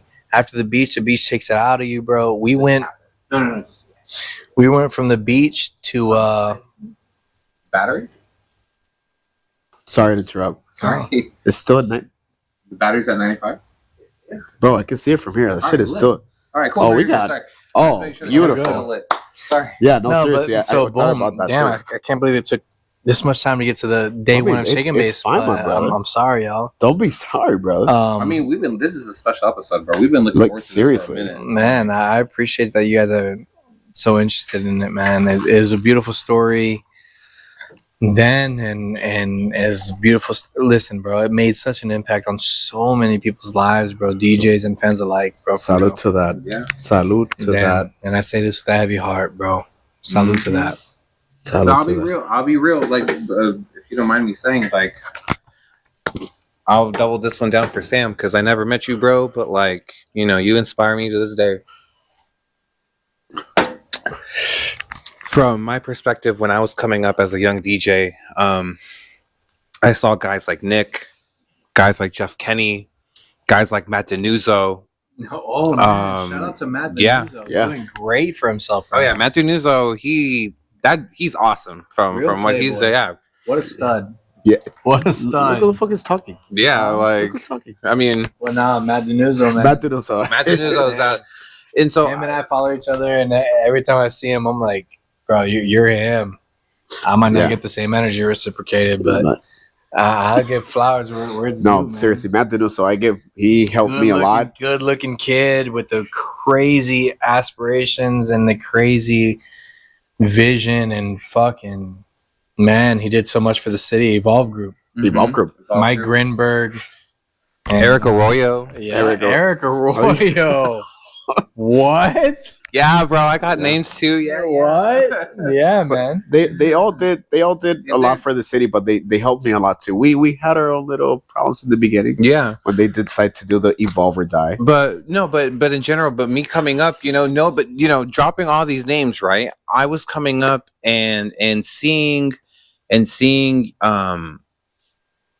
what you guys were doing, and specifically going back to Sam, he was one of the few people that I saw, one of the only people that I saw when I started, because I didn't know anybody. I got into music, to EDM, through my family, so I didn't know anybody. I didn't know anything. My mom had to show me how to fucking DJ, to be fucking real. You know what I mean? And so when I saw someone like Sam make his own music, play his own shit, have his own night, and then be on top of, he's, you know, from what I saw, basically the head member of the Moomba Mafia. You know what I mean? It left me like in awe, you know, and then to see the noise that you guys made, like, not like, and like you said, outside of, it was its own thing outside of Takeover. And then you guys had, I don't know how deep, you know, you were involved with the Mad Decent shit or like the block parties or anything like that. Like, but when I would see those flyers and I would see those parties, I would just think, holy shit, like, you guys are fucking doing it. You know, like, out of everybody that's ever run around and said, like, I'm a DJ, I'm a producer, I do fucking events, I do this and that and the third, like, you guys actually got notoriety for it. People outside in the actual realm of dance music turned around and went, yeah, you guys are fucking doing what's right, and that's fucking cool. You know, and that left me like, holy shit, like, how do you reach that level? You know what I mean? Yeah. And like I said earlier, just like when we started, you know, that when I genuinely excited to talk to you, because this is like, damn, how did you guys do that shit? Like, it's crazy. And again, shout out to Sam, rest in peace to him, and shout out to his family. And he had a deep impact on everybody, you know. And like I said, to me, I saw him as the only guy that was doing it.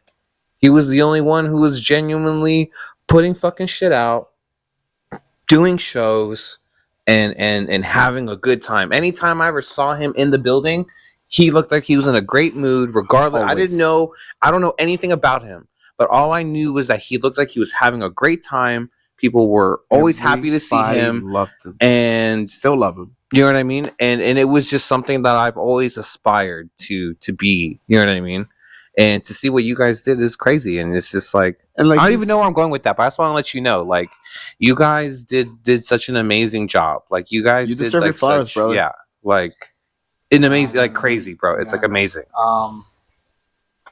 Like, to me personally, before you say that, yeah, I mean, this is the glory goes to Sam, bro. I go ahead. Man to man. Out of all the events that actually made it big in Orlando, don't get me wrong, I'd give flowers to all the events. What was Takeover and Shake and Base, to me, are the most memorable ones. Oh, yeah, man. Yeah. I think so, too. I don't think there's anything that's really had real, like, definitive brand. Ignition had its thing. It had its moments, Ignition. but like, I had moments where I can tell you about my personal life that went down at Ignition. Or at Takeover. Yeah, but, bro, you know, Ignition. Let's bro, get let me back tell to you Shake something. and Bake. Let me tell you something, bro. When Firestone closed its doors, they had a big meeting, you know, trying to figure out what they were going to do, how they were going to do it. When they reopened, who was going to be ahead of what or whatever. And it's like Knights at the Round Table type shit, you know, and they brought me around. And like, at the time, I'm like, yo, like, bro, I've got something that's cult-like, you know? And like, and it's not just mine, you know, it's Sam's, it's Alessandra's, it's Mike's, you know, like, it's Khan's, it's Adam's. I never, and hindsight's 2020, bro, I could have capitalized and like put my ego forward and been like the promoter, like the guy, you know, but I couldn't, bro. Like, those are part of the principles, you know. Part of the little conversations we had, like, bro, everybody gets 25%. So why would I get 100% of the fucking fame and notoriety and the glory? Everybody gets 25% of the money or whatever, bro. Like, it didn't seem right. And they approached me about the whole thing Thursday nights it wasn't even called Ignition yet. Matter of fact, there was, what was that? Moreno that did the. We talked about him the other day. I think he was lined up where The Moreno guy from Ignition. Who? From EDM Orlando and EDM Orlando is Moreno. Remember, it was Not Anyways, We know who we're. no. Who? No. the We kid, know who we're was talking strange. about. The kid was strange. Like you could just kind of see his intentions, but Tim, it wasn't about the music or the fans or whatever. It was just about whatever. And I kind of like I had the opportunity to be to play a big part in that. But if I did it, I wanted to do it my way. And there's too many people involved, and There's a lot of people. too many. Yeah, there's too many names and too many egos and too many, spotlight situations. And I was ready to sacrifice being a part of a percentage of a big venue to be 100% of something smaller and intimate, and I was very dedicated to that. And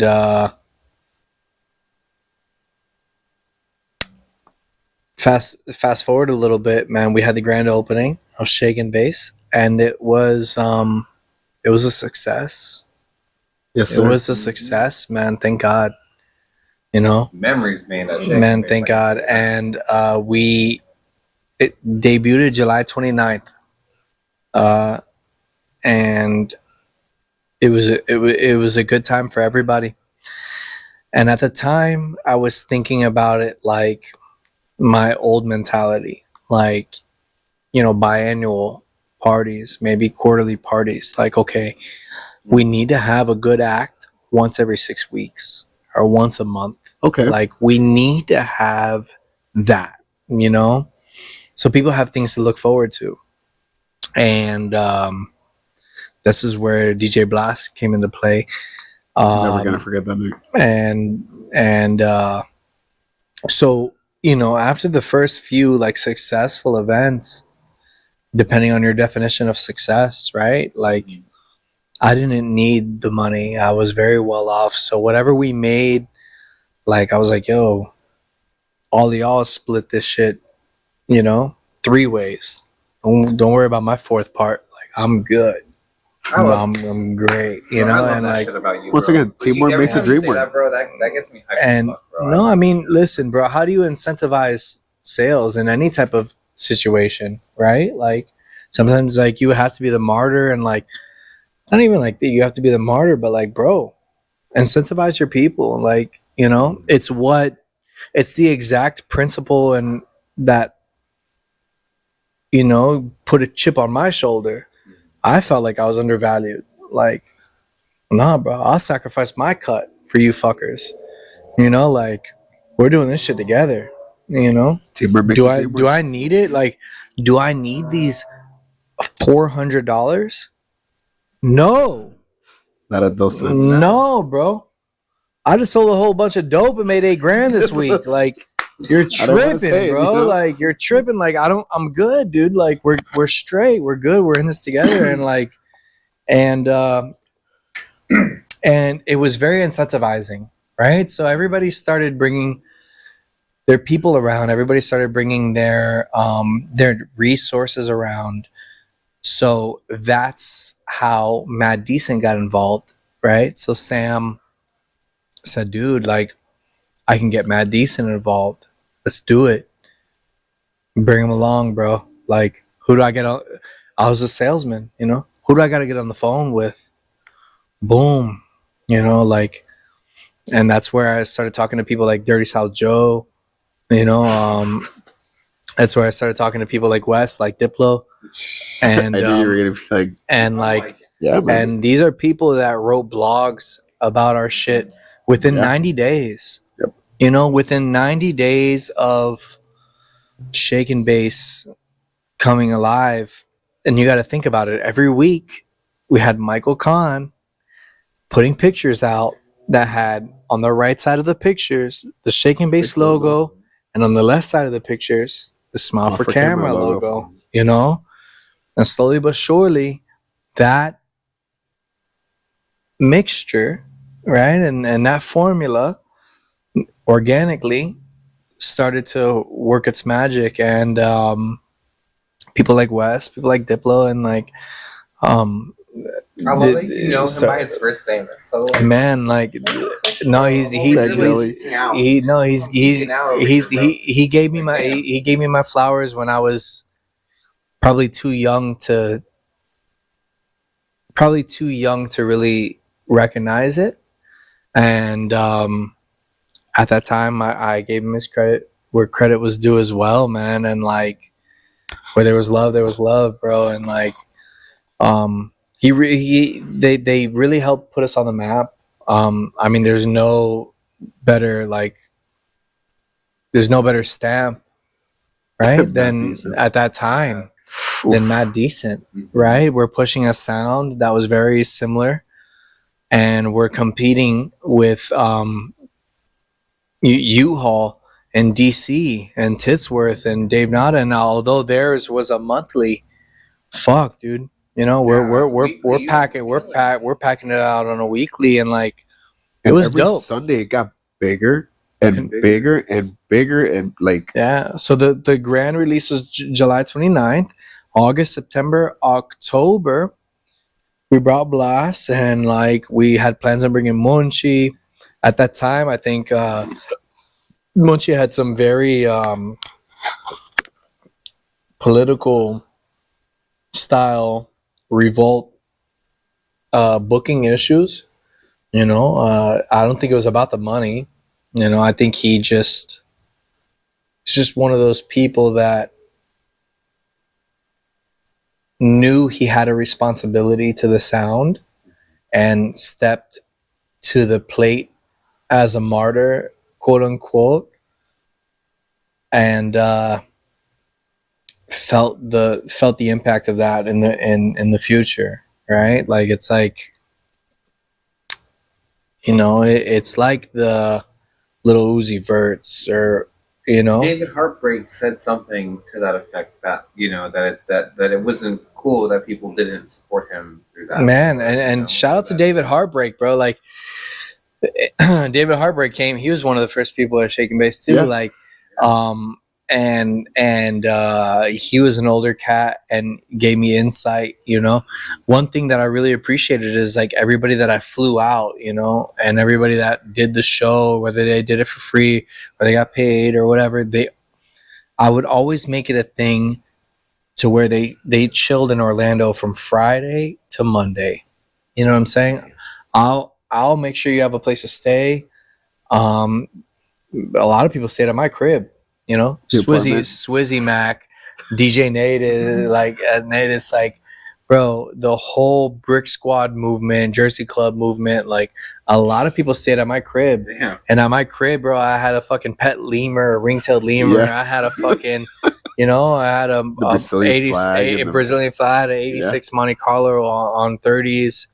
That I would, Yeah. you know, like it was like I gave people that experience, man, and like they never forgot it, especially at such a young age, a young influential age where we're all sponges, you know, like fuck, dude, you know, some people are just being booked for a show and then being kicked right out the door and go back home, and like they came to Orlando and they were treated with love, and I think that's what made us different. You know, like we the hospitality, bro, and like, you know, the DJ Funks and the DJ Segas, which at the time they were like part of Brick Bandits, and they were putting out their things, and like almost facelessly they were doing numbers online, but in person they like didn't have that draw. But we still gave them that respect. Like, Yep. Bro, you're a fucking legend, you know? And like still paid out that money, and still we weren't like, hey, oh, you can't bring 100 people to this party. Like we still treated everybody like, you know, fairly. I still treated everybody like it was what it was. It was business at the end of the day. I would pay them the money that they deserved, but I would show them a good fucking time along the way. And you know, what it amounted to was bigger than any of us could ever imagine. And the first 6 months of Shakin' Bass had a really big snowball effect, you know? One that like words really can't replicate or even justify.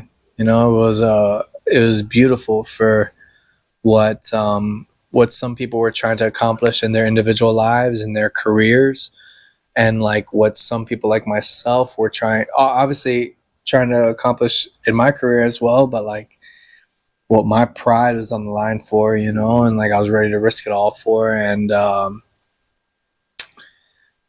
I think after a lot of these DJs came and did their thing, it spread like wildfire, and it was kind of like and I'll segue that onto maybe you can segue onto like what that whole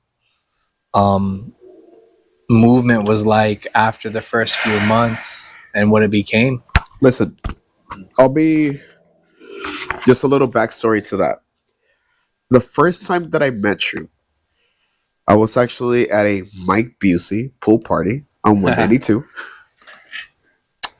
Victor, you remember Victor with the long hair? The other Victor. Victor's actually that too. Shout out to him, bro. They used to tag real quick as a side note, the wizard, bro. They used to tag me in his pictures and tag him in my pictures. And really? He and I would always message each other and be like, "Hey, bro, you gotta tell him." I gotta give him a lot of love and credit. Sometimes they'd even tag him as DJ Zero Wolf, which would send me. I would just die laughing at home. I was like, "Oh my god!" I was like, "I wish." Wait, you're Zero? Yeah. He says this now. How long have we been recording? And he's Bro, like, that's Zero Wolf.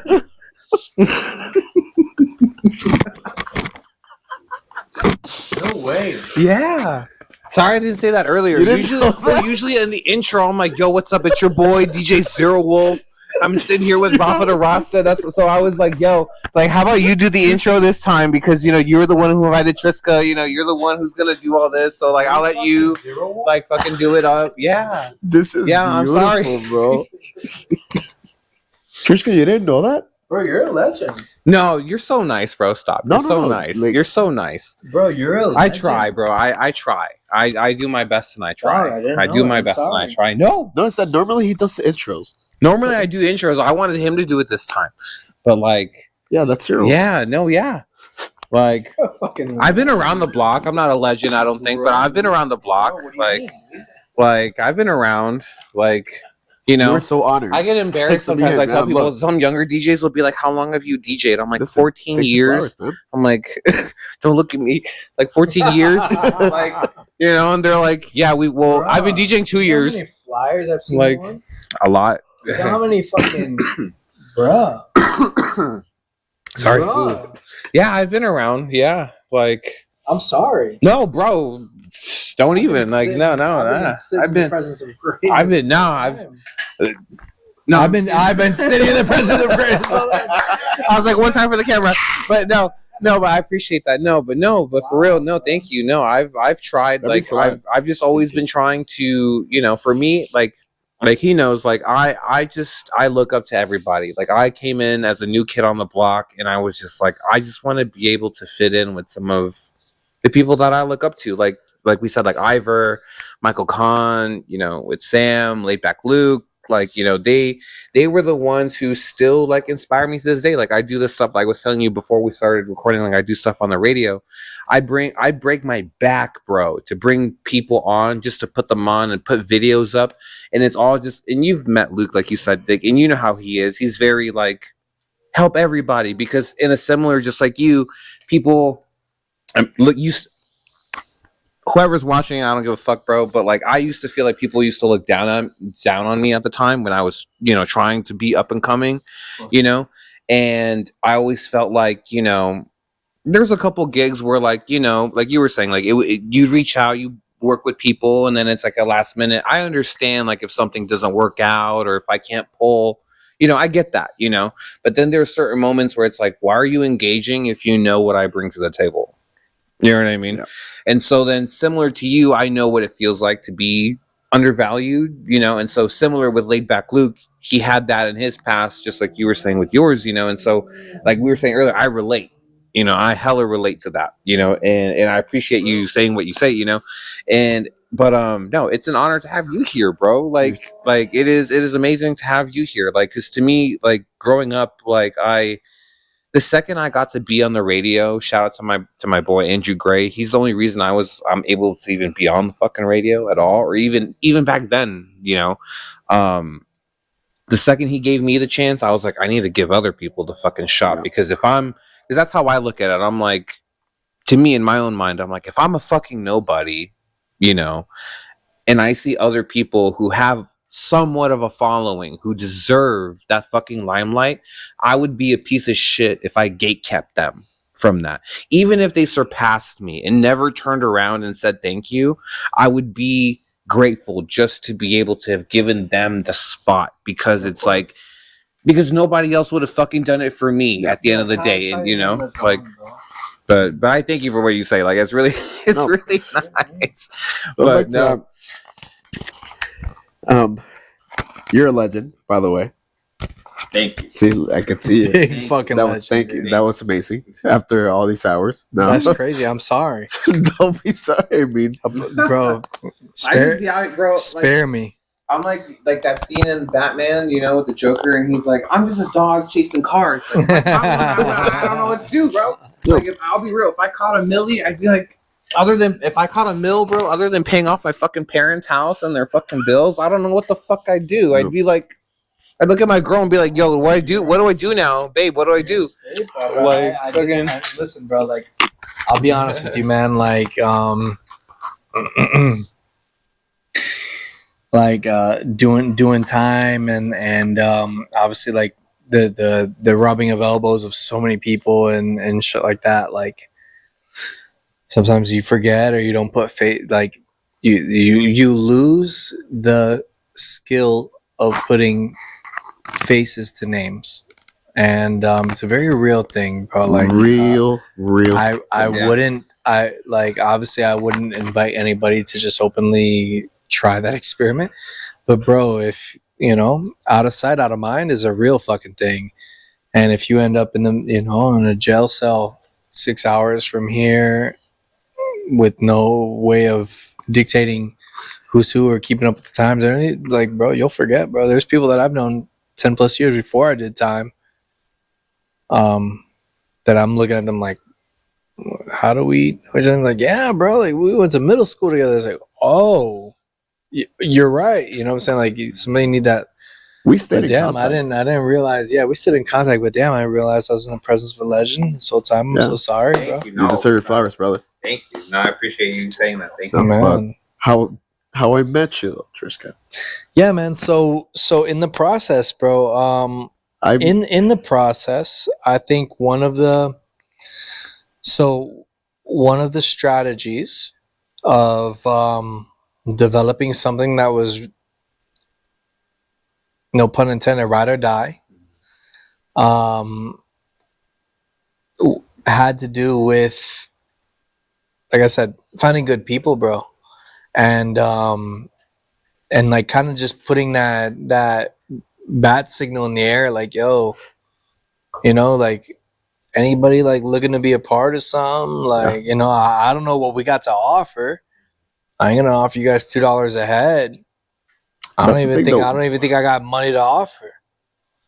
But I do have like a movement, and like, I'd love for people that have passion to invest to be a part of it. And I had no gain of my own at the time. Like, I really didn't. But I did want good people to be under the same roof.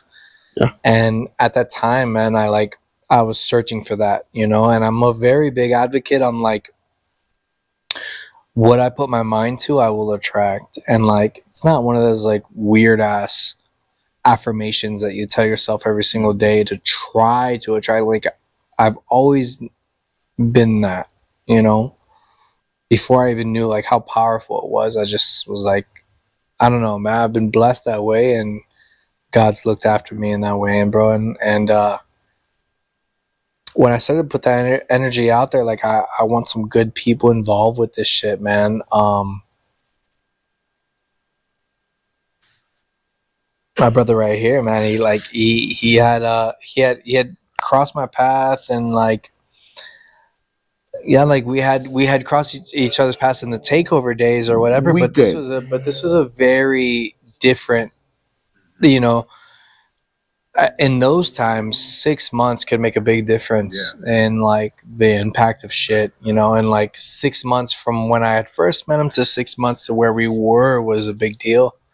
Well, what's funny is well, let me say this. So it's funny you say that because it's always 6 months to a year that shit happens, right? Ironically, it's always 6 months to a year, and I bring that up just because I'm putting out a song like on Monday that's titled that. But What's the title? 6 months to a year, literally. Oh, shit. 6 months to a year. Yeah. My girlfriend doesn't even know this shit, bro. I've been keeping on this the shit lookout under for wraps, that. bro. Like I've been keeping shit under You're gonna wraps. hear it first tomorrow. But it's funny that you say that, and I just want to cut in for a second because it's funny that everyone I've ever spoken to has said the same thing. 6 months to maybe 8 months to a year later, it happens, and like you said, it's not manifesting. It's this hunger. It's this drive that you have within yourself that you're like, I need to see this come to fruition. It's like I tell my girl, it's like playing a video game. It's like playing fucking Grand Theft Auto, except you're in real life. You realized, hey, if I can, like you said, in hindsight, and if you look at it for what it is, if I can bring 200 heads at $5, a head, it equals this. Mm-hmm. And so my return will be this. And if I bring so and so, this could be a multiplier and create XYZ. And when you consistently are able to think on that level, it's just like you said, it's not manifesting, but it's literally like a matter of time before it happens, right? And as you're telling that story, like was that running through your mind the whole time, or was, like you said, like before, is it just the passion running? I mean, like it was I was definitely aware of the snowball effect, and I knew where we could be in 6 months, and I knew, like, I don't know, bro. I just had that vote of confidence for it, and it came a time where I had to ask myself, like, process of elimination, like, who's really about what's going on around me, like who's really about this shit, like who's in it for $1, who's in it for the sound, who's in it for the who's in it for the history and to be engraved into this history of this shit, or who's like that's my big thing, bro. That's my like who's in it for the history of it all, or who will fade. And it's like fucking, you've seen Troy, right? Right. It's like when Achilles is like, who will remember your name? Yeah. If you won't stand up for the fight, then who's gonna remember your name? Yeah. And at that time, like I said, 6 months into Shaking Base, all these same promoters that used to book Sam for $150 and 200 people would show up to their club, that shit was dead. You know what I'm saying?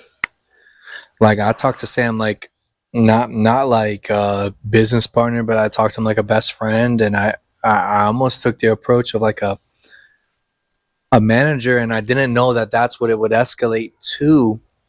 But I'm like, dude, if you want to maintain your value, like, you can't be so available. You can't be so available, bro. Like, okay, they got a whoever, Fulano, that's about to spin at Roxy, and Roxy's a 2,200 person venue, and they sold 600 tickets. Now, all of a sudden, you're an opener a week before the fucking event? What's that mean, bro? And you're getting $150 and $100 bar tab? Bro, you're tripping, bro. It's like, and after 6 months of having Shaken Base, I was like, listen, we have to talk about exclusivity, and you're like, you'll only be available. I won't say allowed, right? Because that's like, who are whatever, you to say? right? Yeah. And like, but like, you'll only be available to to show your fucking ass at any one of these fucking clubs for no less than X amount, And like, anybody who hates that, like, give them my phone number. And and that causes some friction, with the Small for Camera boys, and like, With I remember. that caused friction. It did.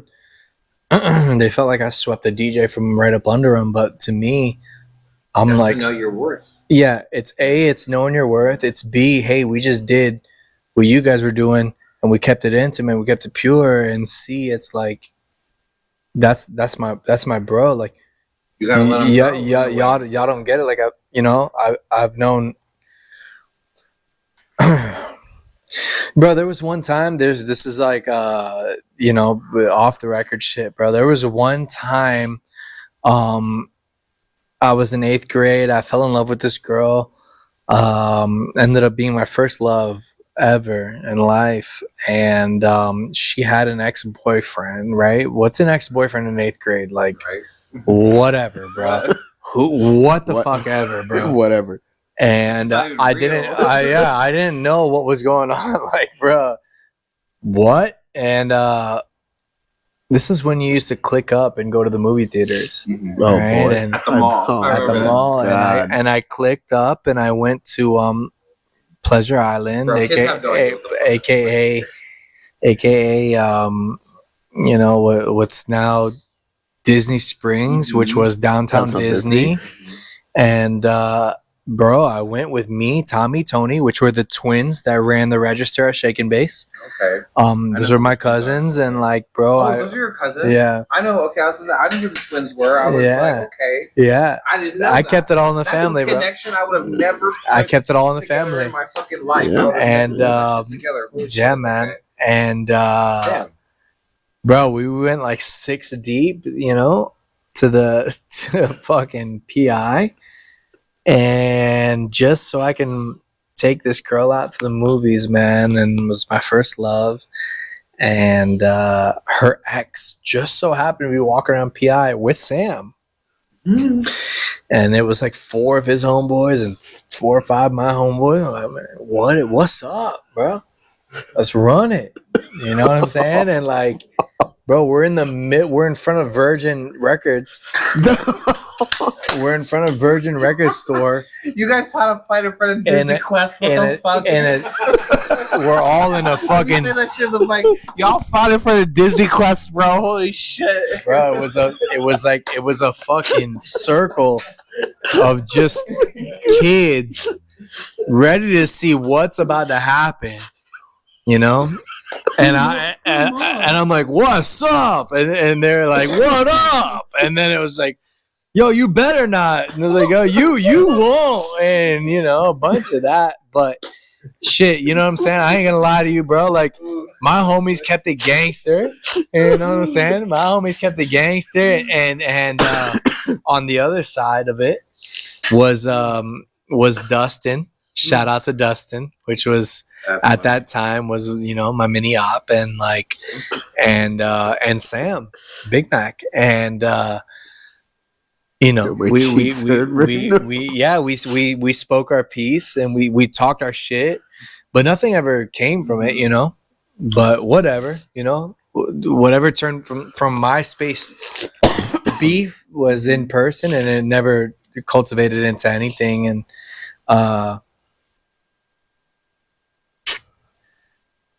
whatever, it's kid shit. But is that how you met Sam, or no, I had known Sam since we were younger than that. It just so happened to be that he was like rocking with a different group of people, and like it was one of those things, like especially when you're a kid and it's like you're looking at a couple other people and you're like, damn, bro, like you gotta be there, like you know what I'm saying? And like Sam, bro, God bless his soul, bro, Sam was always lovable.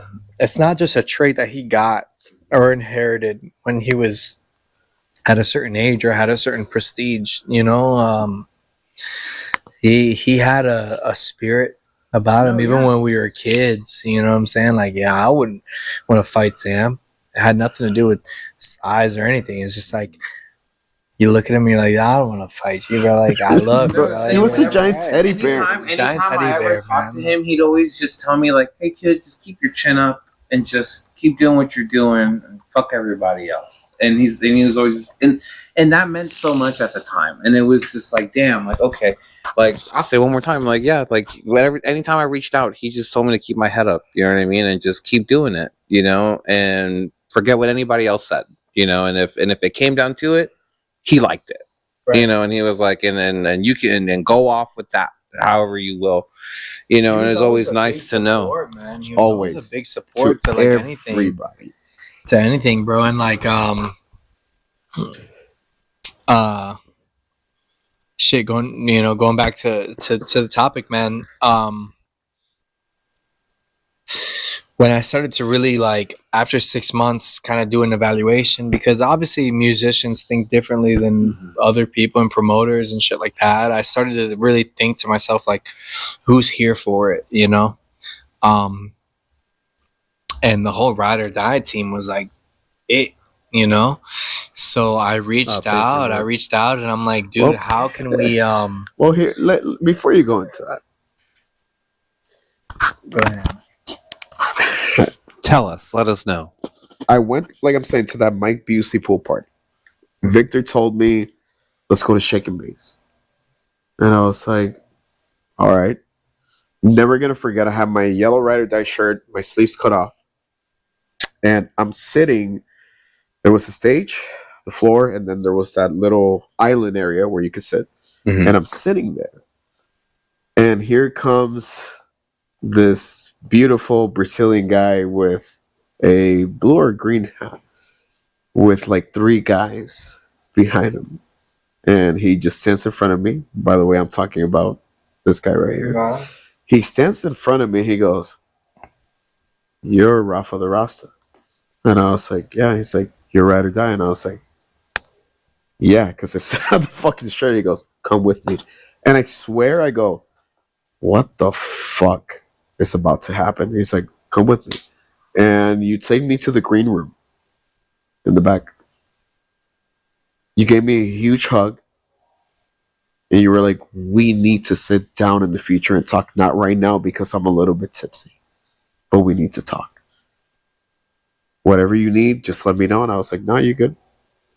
And after that, Victor actually took me to your apartment by Dr. Phillips. Mm-hmm. And as I walk into your apartment, never going to forget, walk up the stairs, walk in, see the Brazilian flag, whatever. You treated me like family, which thank you for that. And I start to tell you about how I always wanted to do a party van, because at the time my uncle had a minivan with the speakers in the inside and whatnot. And he goes, "Get the fuck out of here. I actually have a party van that I've been working on, which is the purple fucking Astro van." Yeah. And you take me downstairs. Yeah. And like he said, guys, no bullshit. Shag carpet, the wraparound couch, the speakers in the back. The inside was done. Go ahead. Yeah. And never gonna forget, you said you oh, I haven't. You said you guys hungry? And we were like, yeah, we're like, you want to eat sushi? We went to Dragonfly. Yeah, right? Man. Mind you, I am in. Is that the split or is that weed? It's Delta 9. It's Delta 9 with like with a little bit of like coating. It won't get you high, but it tastes like weed. Mm-hmm. It's Diet Coke. Can I hit it? Yeah. I love that. It's Diet Coke. But you take us to Dragonfly to eat sushi. We sit in the outside. It's a little rough. It's not a fresh one. Let me let a fresh one for you. No, yeah. We don't have to go down this Delta 9 rabbit hole. Okay. I don't mean that. This is my first time trying this. Diet Coke rabbit hole, please. I don't want to get addicted to Diet Coke. It won't get you high. You know, like when you swim, it'll give you like your body will relax. You won't get high, but your body will just like ease up a little. It's just kind of like cool with that. Like, you're cool with that. I don't smoke anymore, so but yeah. We sit in the outside bar area. You're dressed how you were dressed, Victor being Victor, and I remember I had my Ride or Die shirt with the sleeves rolled off. And there's these Where we could tell rich people sitting next to us were in the end, and they kept looking at us. And as we're eating sushi, I remember you looking at them and be like, damn, man, like maybe we're not dressed to the par in this place. And I'm never going to forget, Triska, me telling you, this green fucking paper that we're spending here is the same fucking green paper that they're fucking Oh, the spending. same color. I remember that. They don't know what we do and we don't know what they do. And I was like, you, my friend, actually have big things going on, and it don't matter how you look and how you dress, you can do it big. And I am never going to forget. You were like, let me get a fucking round of shots. Fuck these guys. I'll never forget that, man. And that's one thing that I'll always, you know, God forbid, bro, you got to bury me first, or if I got to bury you, man. But if it comes down to like me having to keep your name alive, bro, like, bro, you inspired a lot of things, and like you always found the good in people, bro, and you always motivated people around, man. And like, you know, whether it came down to the bigger operations of like Smile for Camera, or smaller to Shake and Base, which some people would consider, you know, the Shake and Base just as comparable, but like, man, you had your influence on all of that, bro, and like flowers, bro. If I could add something to that too, like to add on top of that, bro, like you even came to me at a point in my life where, you know, I had the radio show, I had my own stuff going on, and even then I was looking at myself like, what else could I do? I was complaining to my girlfriend every day, smoking one of these, going, you know, I don't have, not that I wanted like a big bro, you know, to sun me, you know, but like, I was like, I want someone to like help me out. Somebody to fucking tell me like, yo, you're doing it good. Like, that's all I needed, you know? And then we end up just fucking bumping into each other in a fucking group chat. And then he's like, yo, I want to talk to you one day. And it's like, all right, I'm at home. I'm not doing anything. Let's fucking call Rafa and see what the fuck he's got to say. And then we have the conversation, and he's like, bro, you remember that night at the Smile House and this and that? And like I've said before in other videos, like I don't remember the full conversation, but to know that he was impacted by what I said, and then to be like, hey man, I've been watching your shit. You're doing what you're doing, you know, and it's great. But and just, I want you to know, bro, like you have been that influence as well, like, you know, there and over here, bro. Thank you. You know, everybody. I ask anytime I go out, I'll be dead ass. I ask people, oh, yo, you know, Ride or Die. When I go to clubs and I go to venues, I'm like, you guys know Takeover, right? Most venue owners have been around in Orlando for a minute, so they're like, yeah, we know about Takeover, we know about Shake and Base. And I'm like, you guys know about Ride or Die? And they're like, oh yeah, we've heard of Ride or Die. And it's like every time. So I just want you to know, bro. Thank you. Like you've it's always you've inspired a lot. It's always those conversations. But That's how you live forever, man. Like, to be honest, go ahead, man. I feel like you're no, some more please. shit. No, I'm saying like after that, we connected more because, like you said, we saw each other at Takeover. But after that moment at Shake and Base, and then after you taking me out to sushi, that's when we connected. And 100%. That's when I started sourcing everything to you. yeah, Man, that's right. He's like, dude, what? Oh, like, he's like, bro, any way that I can be a part of this, like, I'm down. Like, this is what I got. This is my research. I'm like, dope. Like, so what's up? Like, what? He's like, bro, I got people that can print shit. I'm like, okay, fire. I was using them. Fuck that. Yeah. You know, it was my family. It's not business. Even about. It wasn't even about like money. You know what I'm saying? Yeah. It's about keeping it like in the fam. Yeah. Keeping it in house. Yeah. And it's like, and the big banner. And that same, to be honest with you, bro, that same mentality of like keeping it in house is what created Shake and Base. Is what got my boy Nico signed to Talib Kweli. It's what got. That's what we talked about. Shit. Yeah. It's what. Shout out to Nico, his papa.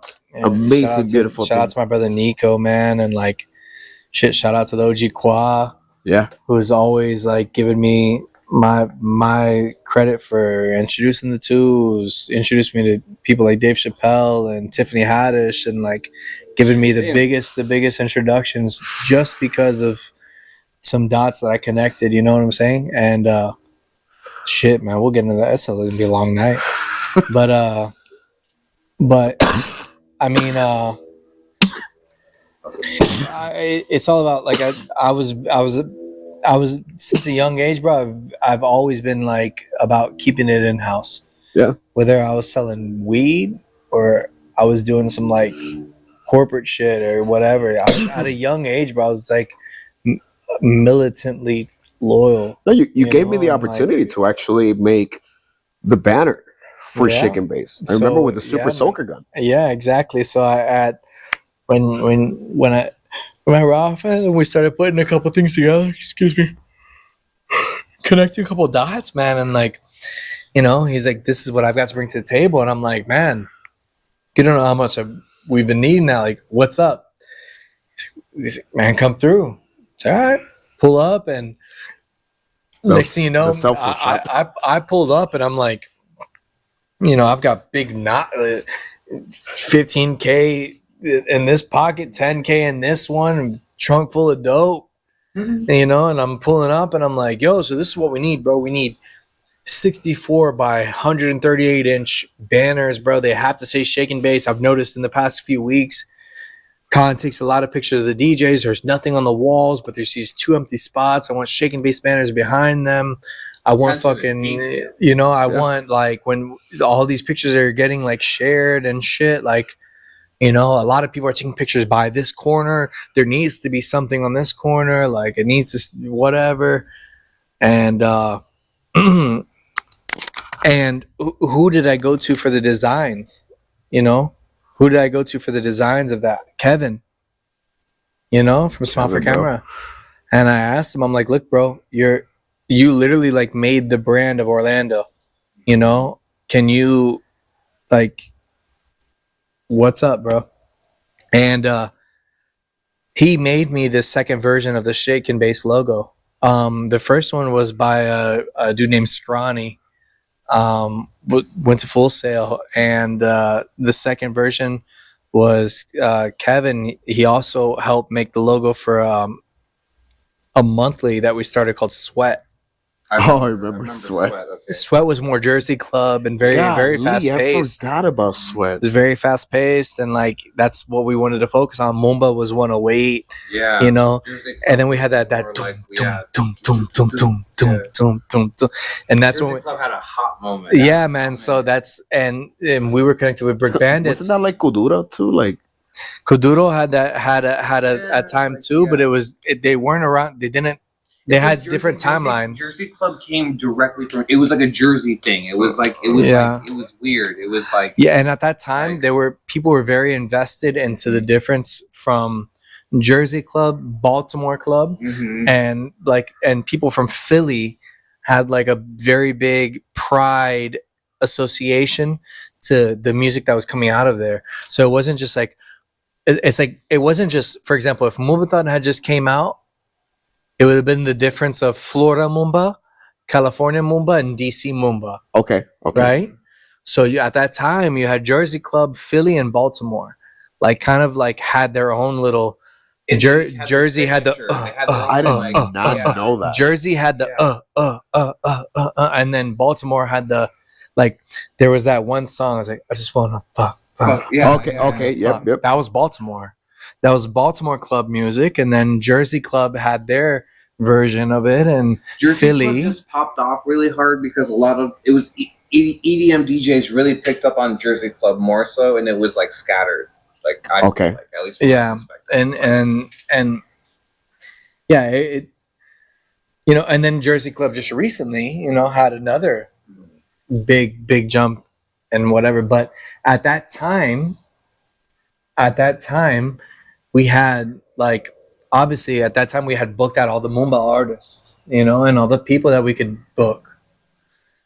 And we started to get deeper into like the culture. And then there was like, boom, there was Jersey Club.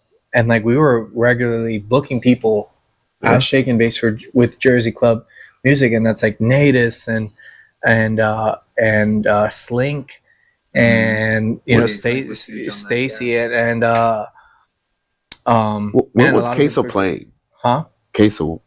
Queso was like, he was kind of all over the place. Queso was He was kind of adaptable. multi-genre. He was very He was multi-talented, spread yeah. over. He was spread against like along everything. But yeah, man, that's when we came up with Sweat, which was kind of like our once a month. Shake and Bass would always be packed out, Yeah. so we were like, okay, let's once a month. Let's try to push it a little further and like bring in DJs and shit like that. And yeah, man, Slink killed the debut. Munchie was originally booked. Bro, and I had sent money to him and everything personally. And when we released the flyer like 3 weeks before, he was like, I never gave permission to be on this flyer. I'm like, bro, I think, you know, obviously, like it was cool enough because it was through Sam, and you know, it felt like family shit. Correct. You know, like I had vibed with bro. By this time I had interviewed bro in Miami. Yeah. We had gotten drunk several times, like whatever. Him and I Sam remember in the strip got club, kicked the- out of the the strip club, the got fight. kicked at the original Gold Rush. Yeah. You know what I'm saying? He got his tooth knocked out. Sam got bro. I like- was in that like- Miami that yeah, weekend. that was there was that. I don't even know the story. Oh, So yeah. there's a story, and obviously we'll let We'll let- that You- people tell it, whatever. But Yeah. but I was pretty invested with Munchie, man, and Yeah. like you know, Damn. shot the dough over for him to like come through and do the debut of this big party Correct. Sweat, and a couple, you know, maybe creative differences like got in the way, which I thought were pretty easy to overcome. But one thing I will say is like people of that caliber of like genius, I will say that like I'll compare it to like the Kanye level of genius, you know what I'm saying? Like sometimes they don't interpret like certain, you know, circumstances. For me it was like, you know, anything that's a problem we can get over, you know what I'm saying, and we can figure it out and whatever, like, It's but you we were need saying, you, They like, sometimes stand. They take positions that Yeah, they, and even stand though their ground. Even though it hurts them and it hurts the people around them, they feel like they have to take that. yeah, stand and they have to be the because- martyr, Yeah, you know, yeah. and like you know, there's some people that'll never know that story of Munchie, you know, but there's other people that respect the fuck out of it. And like, although his story like helped mine, and then in one or two times didn't, I'll still give him his flowers. Like I'm not, you know what I'm saying? Shit, bro. Like I said, man, that's how some of us live forever. It's like you know, said, his if I heart- wasn't his sitting heart here has telling, intention. He's if not I just making listen, music, if we weren't sitting here talking about the legend that is Sam, that is Big Mac, then who would? You know? And in like, bro, we're not sitting here talking about fucking people 100 years ago. This is You know, recent. we're in 2025. Have we mentioned anybody from 1925? No. No. You know what I'm saying? We're gonna talk about the fucking Rockefellers. Like, no, bro, that shit is dead, dust in the wind. Yeah. You know what I'm saying? History, bro. Yeah. History. And I never used to have this like reality of death until I could like meditate on my own mortality. You know Your what I'm legacy, saying? And like, yeah, bro. I mean, bro, we're here one day and we're gone the next, bro. And like, fuck, bro, I got that phone call in prison. You know what I'm saying? Like, this was somebody that I fucking remember as a kid, Yeah. and then somebody that I built a business with and built a movement with and like created all these things with, and then had to say goodbye to. And then a year into me being in prison, you know what I'm saying? I call home and I'm talking to Nico, and he's like, yo, I just want to say, bro, sorry for your loss, bro. Like, I love you, bro. I can't imagine what you're going through. You know, and I'm like, yeah, imagine what I'm going through. Like, I'm straight, doing push-ups and whatever. Like, Yeah. I'm straight. And he's like, oh, you must have not heard. I'm like, bro, must have not heard what? He's like, damn, bro, like for real? I'm like, yo, for real, what, bro? My heart's thumping. Like, what could you possibly tell me? You know what I'm saying? Like, Stress, yeah. and he's like, yeah, bro, Sam, bro, Big Mac's dead. Like, thank you, bro. And choked on my words, like couldn't breathe for a second, couldn't obviously all the natural things that happen. But it's for reasons like that I rather keep like names alive, and like I don't really care what the position is, and whether it worked against me, like I used in the Munchie or the Munchie example. What it boils down to me is like, bro, keeping people's names alive, it might have not made an impact to big people, but it made an impact to us, Yes. It made an impact to a small group of people. And sometimes like that means more than, it's like, what would, this president have a moment in history for? They probably didn't do shit for their wives and their children, but they did for the masses, you know what I'm saying? And everybody feels it and relates to it, but it's the opposite. Like, it's like you said earlier, it's not, I don't want to say this like with ego or whatnot, but like you said earlier, you're a legend. We have you here for a reason, and I appreciate you giving me my flowers as well too. yeah, man.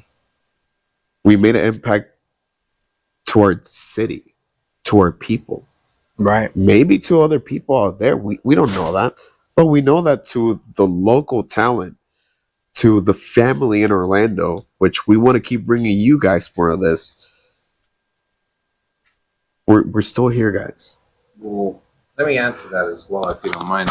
It's like you were saying earlier, like when you said when you were bringing 300 people when you were 17, 18 years old, and comparing it to Mike Busey to kind of make it like sound like Greek, right? Back then you had philosophers or people back then who would host parties or who would host events that you would read it in history books, and in a way, like it's what you were doing and what people continue to do now. Like you said, it's people come, like, yeah, because there's XYZ artists, duh, right? But you created the concept of, okay, let's do this and let's invite people, and the you know what I mean? Mm-hmm. And it's this continuation of that inspiration, like you and like with Sam and like with Ivor and talking about Khan, it's like you said earlier, it's prior to social media. This is all word of mouth. Somebody told someone, and back then a picture actually meant something. So when you took a picture, if Khan was between us and we took the picture, then that's a new Facebook pic. That's a new thing we can upload. And maybe you didn't know who I was, or maybe I know you, but you didn't know me. Or and then you would actually, or you would actually go, yo, I saw that person actually at the event. I was who talking is to that guy? person. Yeah. Or like I talked to him, and like the concept of what Smile for Camera was, right? Not to like deter too far away from what you were saying, but like a hub where people can find their pictures. Well, remember, it started, I don't know if you know this, it started with Kevin Collier actually at BackBooth. Yeah. Him taking pictures. Yeah.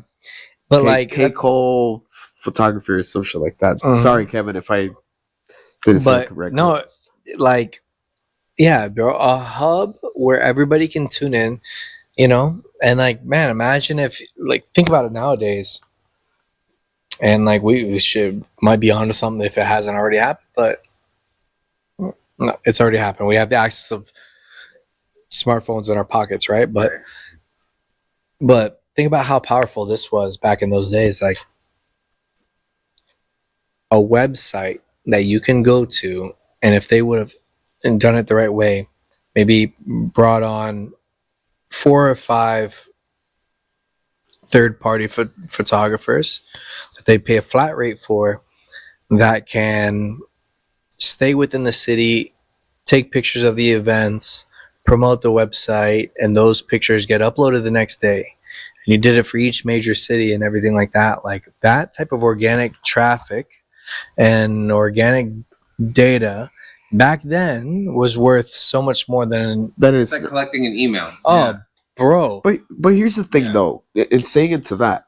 Can I pause on this? Can I please use the bathroom real quick? I actually need to use the bathroom too. So we're gonna take an intermission. We're gonna take an intermission, which is the first time. Once again, before we take that intermission, guys, thank you for watching so far. Thank you for saying this story.